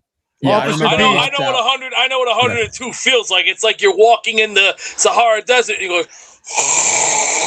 Officer Beast, would you pull over and arrest Gary?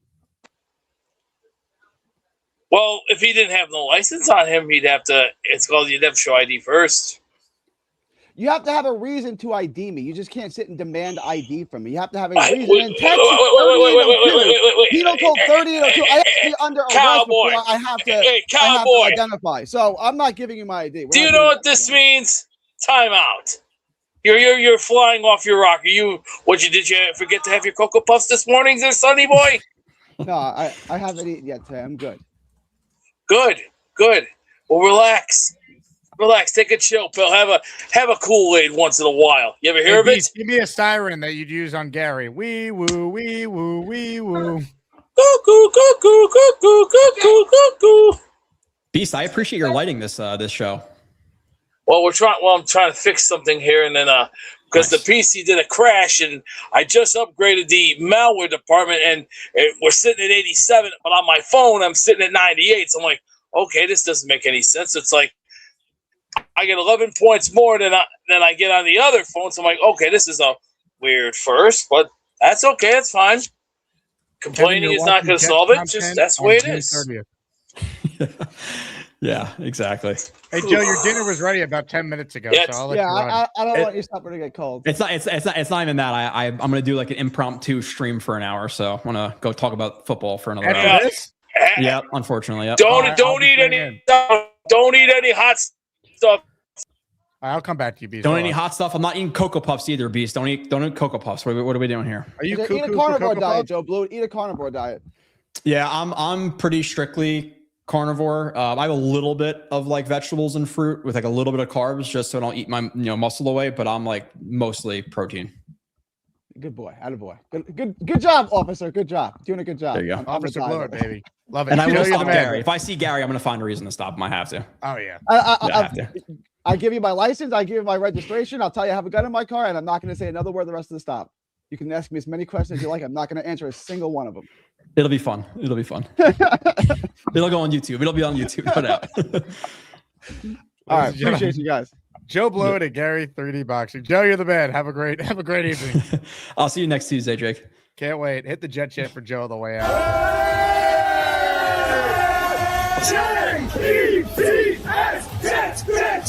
Let's go! Oh my goodness. Hey, shout out to Macon. He's in the raffle for 5 entries. He gifted us right before the Gary Madness began. Let's go. I do not like this loser behind me. I find it disgusting. I'm a straight conservative Republican. I like women.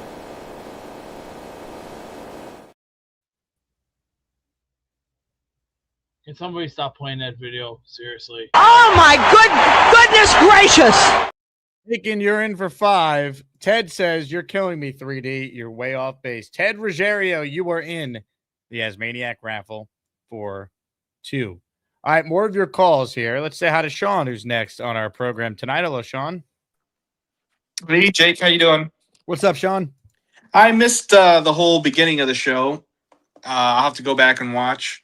But I was trying to get on the other day, and then I got you a little bit of your wrath yesterday, or your what did you call it? What'd you call it? Your pettiness yesterday. After I super chatted, get this guy off of here. Oh, Beast, right? That was you? That was me. And I'm like, no. Was that about Beast? No, that was about Justin, right? Our debut Justin. caller? Yes. Yep. I remember that. I didn't realize that was you. Yep. I'm like, God, this guy just don't stop. I thought I Beast, you know what? I have a new respect for Beast after listening to Justin for 45 minutes. You didn't enjoy Justin's debut call? Not my cup of tea. I left the stream, came back, and he was still on. I thought he made some salient points. Yeah, I guess. But people thought I was a madman when Beast called in, and now look where we're at. That's true. I think Justin's got star potential. I'm pretty good at identifying this stuff. Yeah, I guess so. Well, that's why you're the man, right? Well, thank you, Sean. And we all watch you every day. Well, look, I appreciate anyone watching this show in late June. July is about to be unbearable with the lack of Jet news. So anyone who's still here rocking with us is here for the community, and that's why I'm grateful to everyone who's still watching at this point in the Jet football calendar. Absolutely. So my wife was getting on me. She laughed at me the other day because she heard football on, and she's like, "Are you watching sports?" And I was like, "Well, yeah." She's like, "There's no sports," and it's because I was rewatching some of the Seahawks I was rewatching some of the Geno, and I think Pete Carroll was I didn't realize Pete Carroll was the coach for Geno when he first went to the Seahawks. Correct. Well, that's why Pete Carroll wanted him in Vegas. They wanted to try and recreate what they had in Seattle. Which really, so I was going to be paused. So I've been thinking about this. So watching that, I was like, you know what? We might have a chance. Like I watched like a couple games, and if Geno plays like he played for Seattle, we might have a chance. And if our new addition of weapons, we might have a chance. And then I watched some stuff on Reich. Reich was no slouch. It's tough to respond to this because it feels like pretty obvious. Like, yeah, he was good in Seattle. That was the whole thing. Like, he won comeback player of the year. They made the playoffs twice. Like, Geno was good in Seattle. He was bad with the Raiders last year. The Raiders were a mess. That's what we've been talking about this since March. I know. I actually went back and seen it with my own two eyes. It's been quite a time removed. Did you look at his stats? Did you see he threw 4,000 yards multiple times in Seattle? Oh, yeah. I mean, I've heard the stats over and over, but it's one thing to hear it, and it's another thing to go back and see it. Do you watch other teams during the season, Sean? Like, do you ever watch Red Zone? Like I don't watch Red Zone. I do watch other teams, yes. Like, Seattle would always be featured because they play on the West Coast. So, like, the 4 o'clock Red Zone window after the Jets had a terrible loss on the 1 o'clock window, you'd see Geno and the Seahawks playing well. Oh, absolutely. I just, I hadn't seen it in a couple of years, so I wanted to see it again. So I went back, and it gave me a good feel, a good vibe. I have an idea for you. You looking for good vibes? Here's what I want you to do. Type in Super Bowl 3 and watch the whole game. All right. You won't get better vibes than that in Jet history. It's true. It's on YouTube. I've watched it many times. Yep. No doubt. Now I'm going to read you a comment from Gator who makes an interesting point here. So this guy can not only not listen to Justin or Beast, it seems he can also not listen to anything about the Jets, their history, or anything that they're currently doing. Your response? I listen to it's every day, Mr. Gator, and I appreciate all your content too that you throw on here. I was just making a point that I went back and watched it and it made me feel good. That's all. So what else stood out in your rewatch of Geno? Were you rewatching Frank Reich? Did you do any other rewatches? This is your new homework assignment, Sean. You're going to rewatch. I don't want just Jet related things. I want you to rewatch things that happened in history and then call in and share your feedback as if it just happened. Okay, I can do that. Sure. I'm going to have the chat brainstorm some historic events for you to rewatch. Okay. I'll look through the chat. All right. So we'll brainstorm some ideas and then you'll watch it and then call in and break it down for us. That sound good? Oh, I got to do a breakdown now. Well, just share your thoughts. Okay. Sounds like a plan. I'm in. Sean, I think this is going to get us through July right here. Well, I'll try. Now, we're going to start with one event that I know this guy on the line can speak about in depth. Beast, tell him all about WrestleMania 1, what he should expect when he watches it. WrestleMania 1, March 31st, 1985, held at Madison Square Garden. Probably one of the most premiered events in sports today.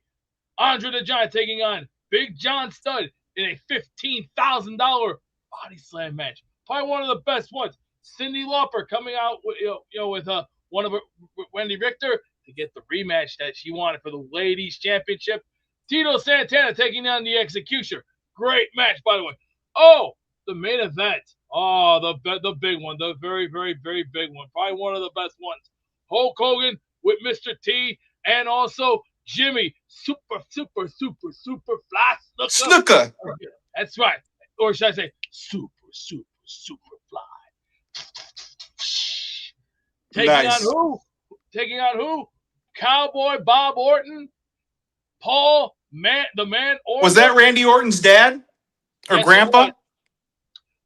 Paul Orndorff, what a man he was. He's a great legendary master of football. He also mastered in wrestling, and his tag team partner, the crazy man himself, Roddy Piper, the only man to ever put a kilt on, and he said it best. You know why I can wear this?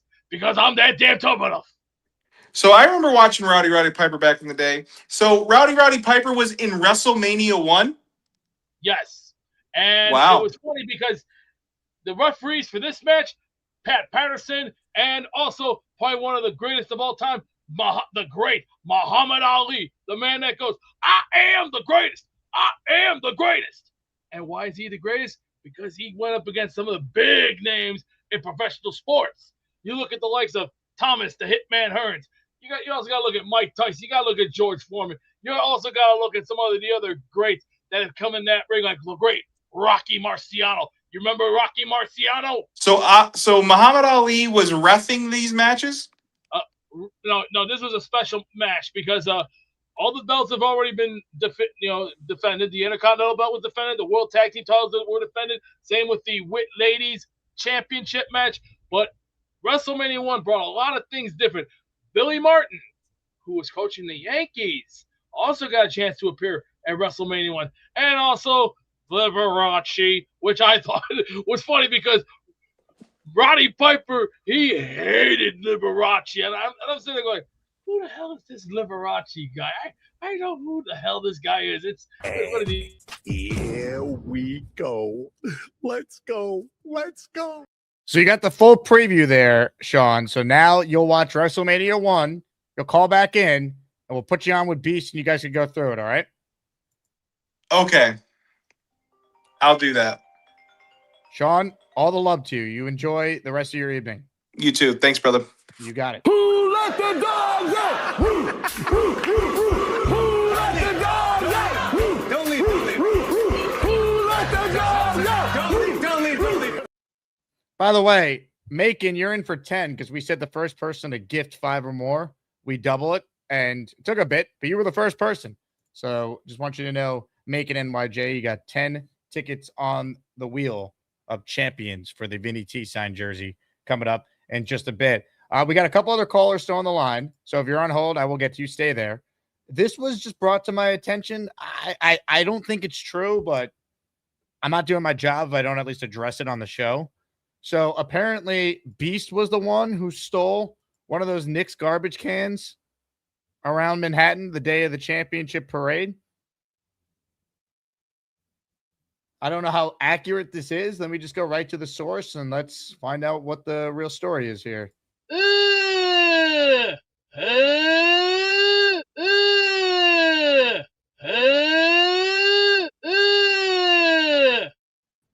This sounds very fake to me. I find it foolish. So this was not you. Sorry, this is fake AI. Completely fake. Fake. That woman lost her job at JP Morgan. Well, she's an idiot. She's an idiot.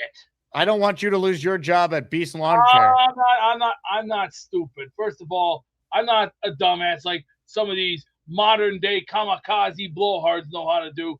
I'm a very straight, individual that plays by the rules. And whoever made this up is a complete lactose moron with the lowest IQ of cheap toilet paper that you find at the nearest nearby Dollar Tree. Fake. So this is not true. Nope, fake. Say go New York, go New York, go! Go New York, go New York, go! I stand by Beast. I don't think that is Beast. Ladies and gentlemen, this guy was supposed to go to the Knick Championship Parade, but evidence tells us he never actually made it there. Let's say hello to the man, the myth, the legend, Charles Eugene M. Gorman. Hi, I'm Charles, and I'm going to talk about Spider-Man and movies and sports and video games and maybe hot chicks. Well, I did go to the city. Hello, Jake. Hello, everyone. And Hello. I did walk about 6+ miles around the city. But the thing is, most of the roads, if not all the roads that were celebrating the parade were booked and blocked. So me, my DSP, and my behaviors couldn't really do much there. So we just walked around the city, walked through Battery Park, and that was it. We did, however, take pictures of the Knicks coming through the city on their buses. That was pretty damn awesome. So what time did you get down to the city? Around 10 o'clock. So you thought that if you showed up at 10 when the parade started, you would have a chance I'm sorry, to get a no, spot? we actually, was it 10? I'm sorry. The parade started at 10. We actually went to the city around 9 o'clock. I'm sorry. And you thought you had a chance to actually get a view of the parade? Yes. I'm starting to question your behaviorist. And who's the other person in this party? We went there. We didn't book anything. We just came there to try to celebrate. We couldn't do it. But we walked around the city. We did. So you were a group of 3? Yes. But we did go along with the chants, go New York, go New York, go. That makes sense why they can't get you a job. They can't even show up on time to the parade. I guess so, Jake. I guess so. Charles, you got to have some accountability. Take some accountability for the people you're surrounding yourself with. These people aren't getting the job done. I guess so, Jake. I guess so.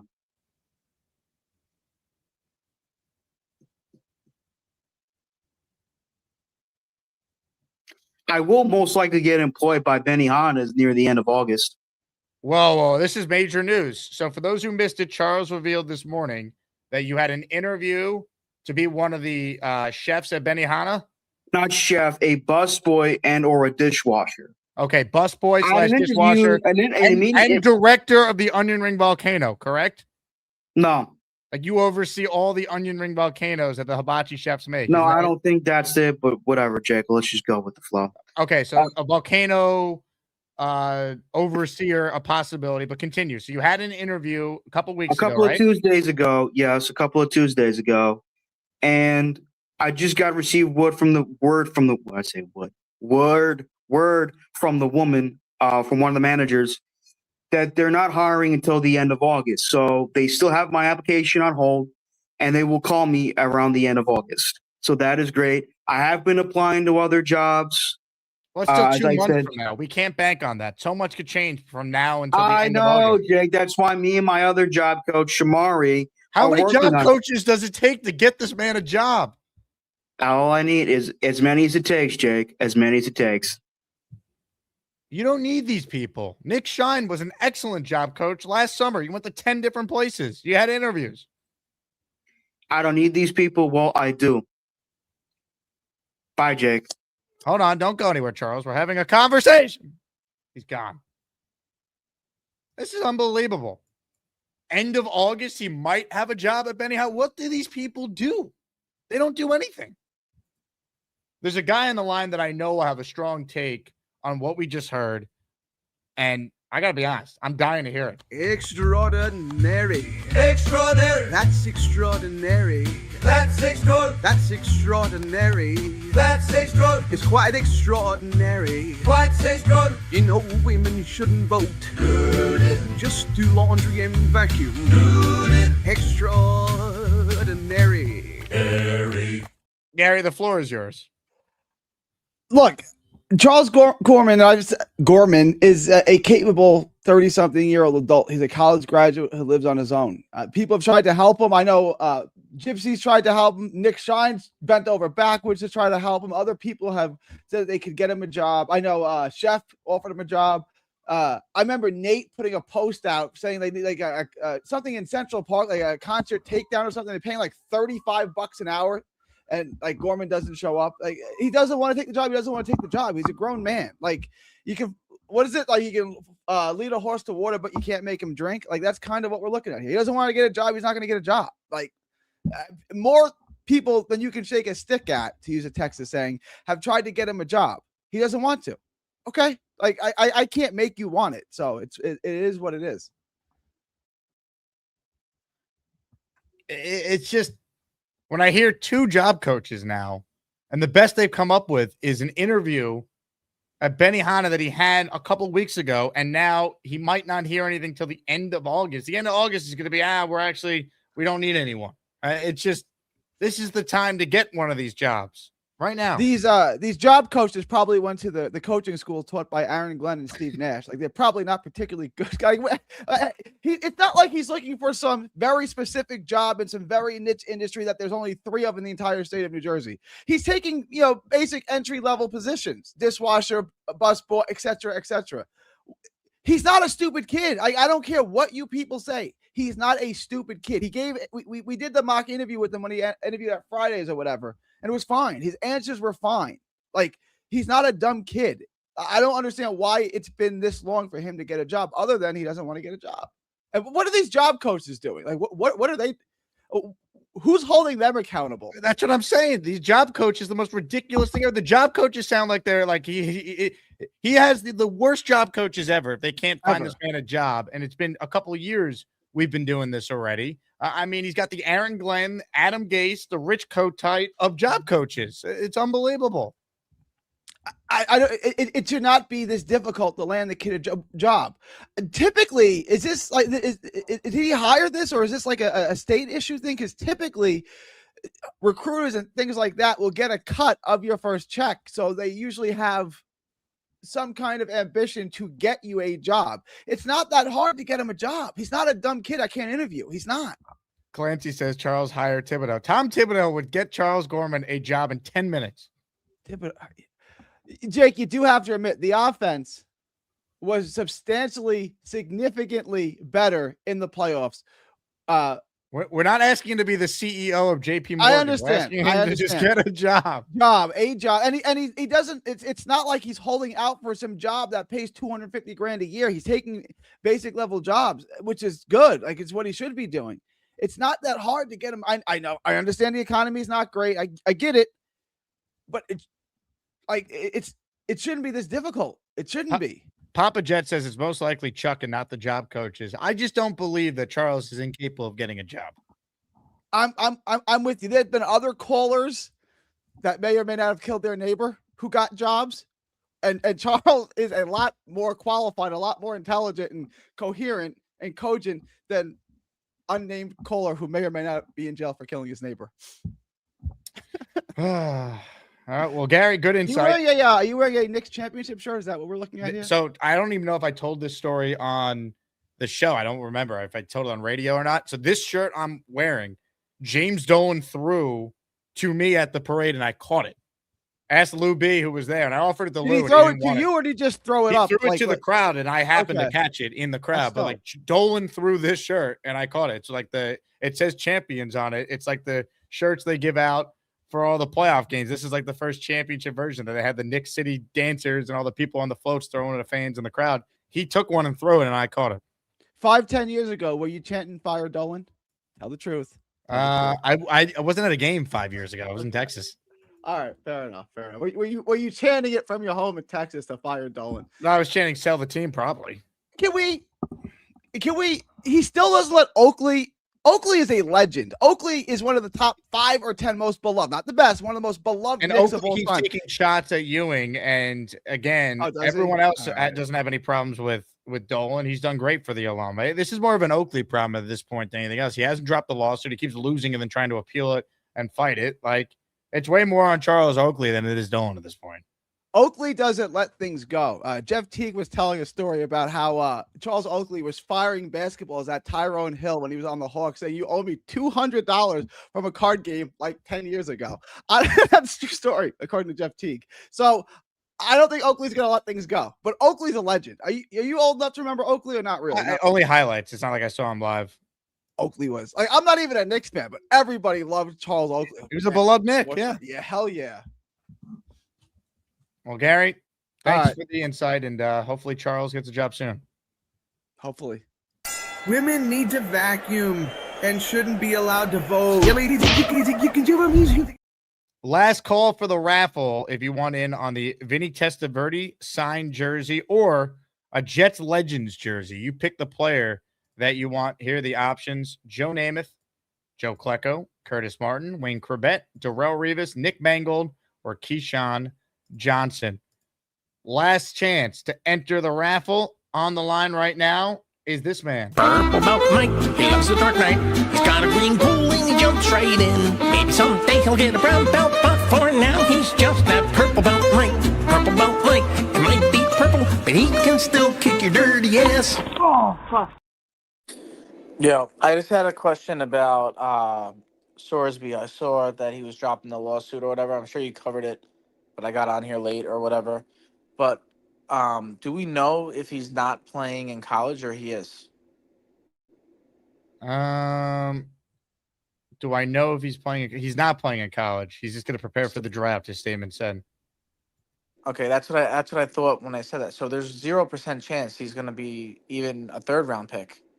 How can you go an entire college season and not play and be drafted in the 3rd round? I can't see that happening, no? He would have to just ball out at the combine, be a combine warrior. People would have to review his most recent season at Cincinnati, and that's it. So I don't think any quarterback, needy team, he's going to be their first option. Agreed. I don't think he goes until probably day 3 of the draft. The earliest I could see someone taking a chance on him would be the 4th round. Now, if he crushes it at the combine and he interviews well, it's a different story, but a lot has to happen before we get to that point.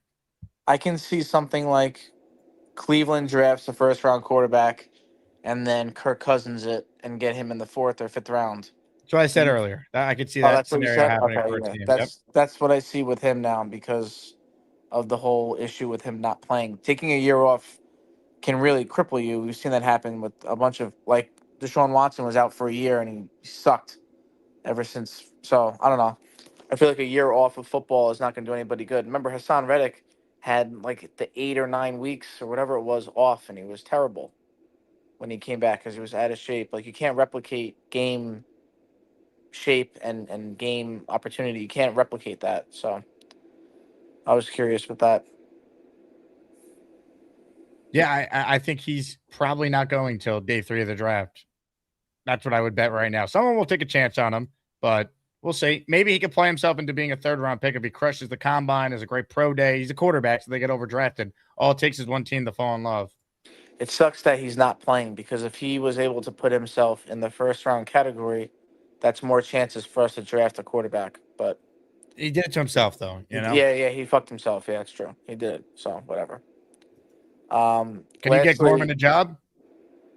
I don't think I can get Gorman a job because I don't really think he's that motivated.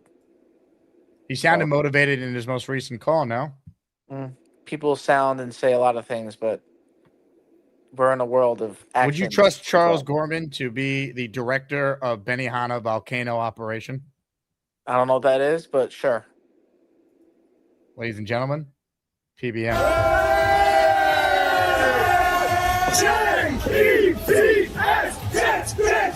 Let's go! Man. Charles Gorman at Benihana. What a match made in heaven. Devin says, Jake, put me in. Devin, you're in the Asmaniac raffle for 2. Yeah. And congrats again on winning the Bart Scott signed ball on Friday's show. I'm counting all the raffle names.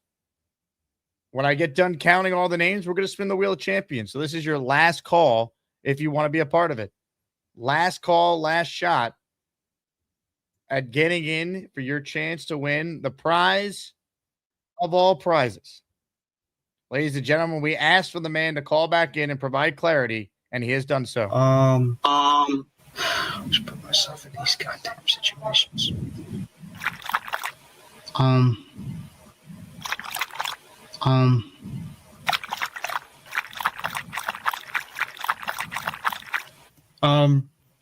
Nah.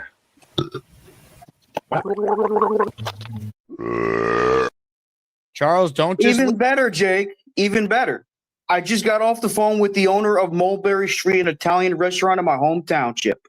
He wants me to come in anytime tomorrow to fill out an application and for an interview. Excellent. Excellent. So now give us the breakdown on this place. Is it near where you live? It's in Woodbridge. It's in my Woodbridge Township. It's in part of Woodbridge, not too far from where I live. I was actually there last year for my grandmother's repast.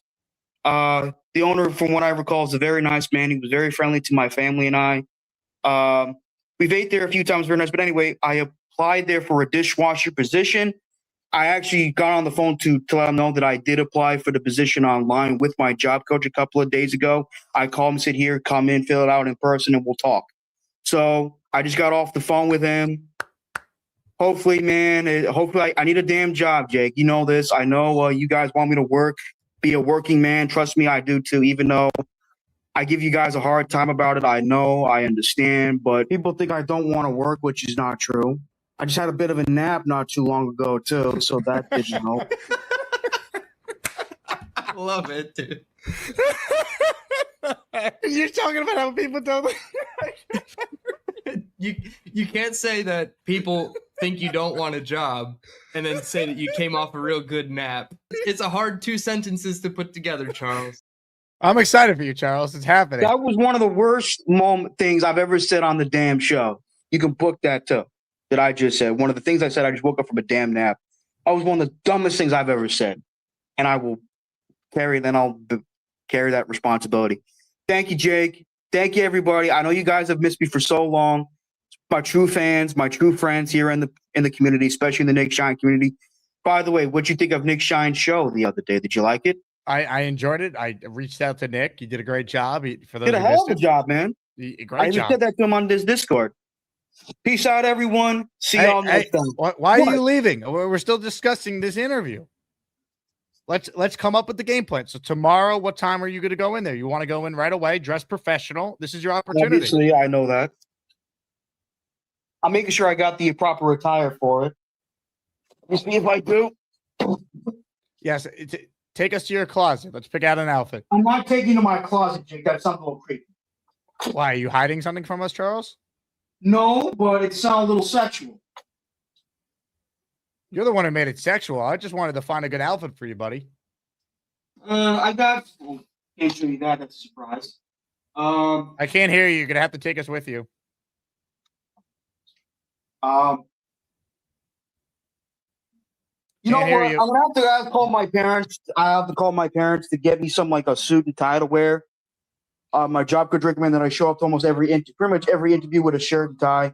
I don't have a shirt and tie with me at this moment, so. Do you have a nice button-down shirt and some slacks you could wear? I mean, it's summer. I don't think you have to wear a full suit and tie to a dishwasher. True, I do have some nice pants, but I have to talk to my parents about it. I know I live away from them, but you get what I'm saying. Anyways, it's great seeing you guys. How about you shave as well? Shave, you'll look presentable. I shaved the other day. I shaved, I believe, on Sunday, but I'll shave again maybe later tonight. Well, your beard grows back quick. I know. I'm like Wolverine. I got crazy hair regenerative abilities. Anyways, wear slacks and a dress shirt, and he's gone. This is the new Gorman. He tries to be quick and just get out of here before he thinks he's going to say something that's going to derail the whole thing. Don't wear a full suit, though. It'll be like that scene in Step Brothers where they showed up in a full suit.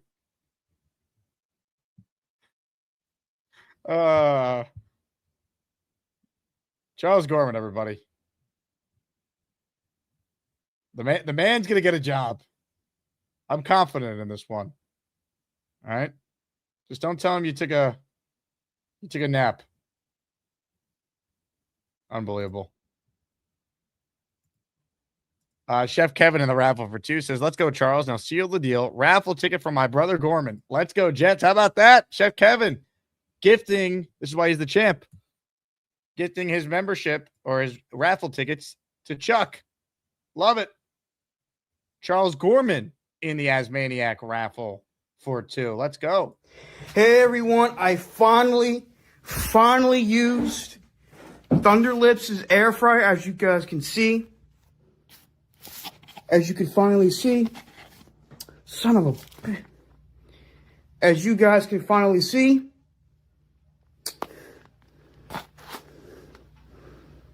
There you go. I finally used it.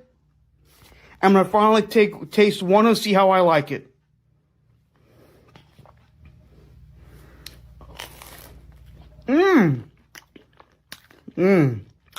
Delicious. A+. Thank you, Thunder Lips. You're the man. Ladies and gentlemen, are we ready for the Wheel of Champions to be spun? We bring on the master of raffle ceremony to send us there. Ladies and gentlemen, it is time. Sadiq, certified freak. Just got off the John. Oh, yeah. We're running. Where's the Minute Man? Where's the Minute Maid Man one yet? I'm still waiting for that Minute Maid Man one to come into play yet. So, you all want to play the game. I'm the gatekeeper. We're going to spin the Wheel of Champions. Only one winner can get this. Maybe it could be you. Maybe it could be me. Let's find out. Good job, White Teletubby. It's time for that daily Asmaniac raffle. Let's spin the Jake Asman Show Wheel of Champions and find out which Asmaniac is winning an epic prize. Thank you, Beast. And now the Wheel of Champions is on the screen. All the names are being shuffled. Good luck to everyone who entered on our show this morning and this afternoon, but only one Asmaniac can win, but you're all winners. And even if you don't win, or even if you do win, you're in the weekly raffle, as all the entries are accumulated throughout the week for the Master Wheel of Champions spin. Typically every Saturday, although it's July 4th on Saturday this week, so the raffle will either be moved to Sunday and or Monday. Good luck to everybody. Let's get ready to spin the Wheel of Champions. To claim your prize, email me, asmanjake@gmail.com. The winner is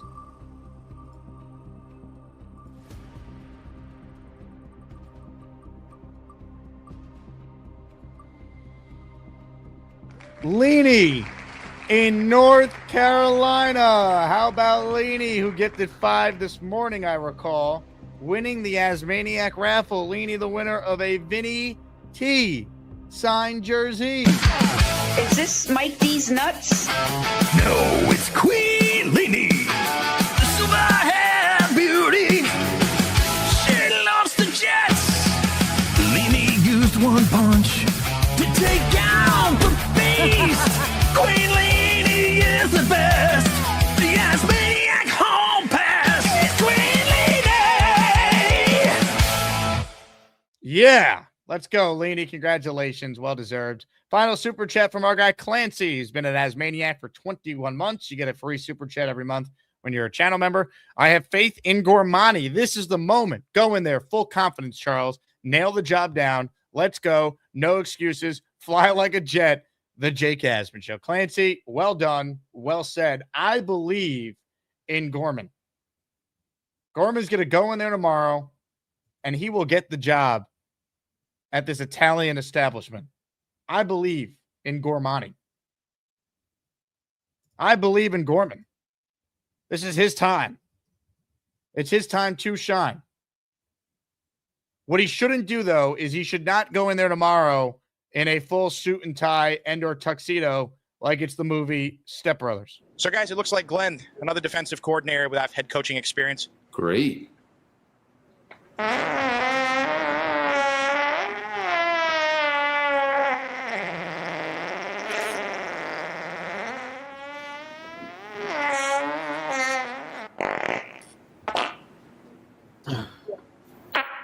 Was that a fart? Excuse me. I can taste it on my tongue. Don't do that tomorrow, Charles. All right, that's it for me. Connor Long in for me tomorrow morning. Support Connor. He's going to give you guys a show because I'm speaking at the Barrett Sports Media conference tomorrow. I'm on a panel with BT, believe it or not, which is kind of funny. BT and I, Samini's on vacation this week. We're going to do a live collective on Thursday this week. So stay tuned for that. Thursday, 1 Eastern in the afternoon. We'll be live for the Jets Collective. So that's on Thursday. Tomorrow, though, Connor Long filling in the morning. Call in, support Connor. And in honor of Charles Gorman's big job interview tomorrow, let's give you a little of the best of Gorman on the way out of here. Sit back and enjoy. As always, like the video. Make sure you're subscribed to the channel. Get your tailgate tickets for Nashville by midnight if you want to save $10. And we'll talk to you soon. Jets, Jets, Jets. Hit it, Gormani. We're here with Charles Gorman. Charles, you're about to get into your Uber, which I called for you specifically to leave Don Jose Mexican restaurant. Give us the breakdown on the night. Did you have fun? I had a good time. People were very nice. The food is good. I'm sorry I couldn't stay for long. My parents wanted me to be home at a certain time. I know I'm a grown-ass man, but their house, their rules. I was just like, if you guys want to, do something like this, I'll try to come to it. Anyways, have a good day and stay healthy and God bless. Charles, thank you for the time. You're welcome. Ladies and gentlemen, there he goes. Charles Gorman, everybody. One of one. A legend of our time. Go Jets. God bless America.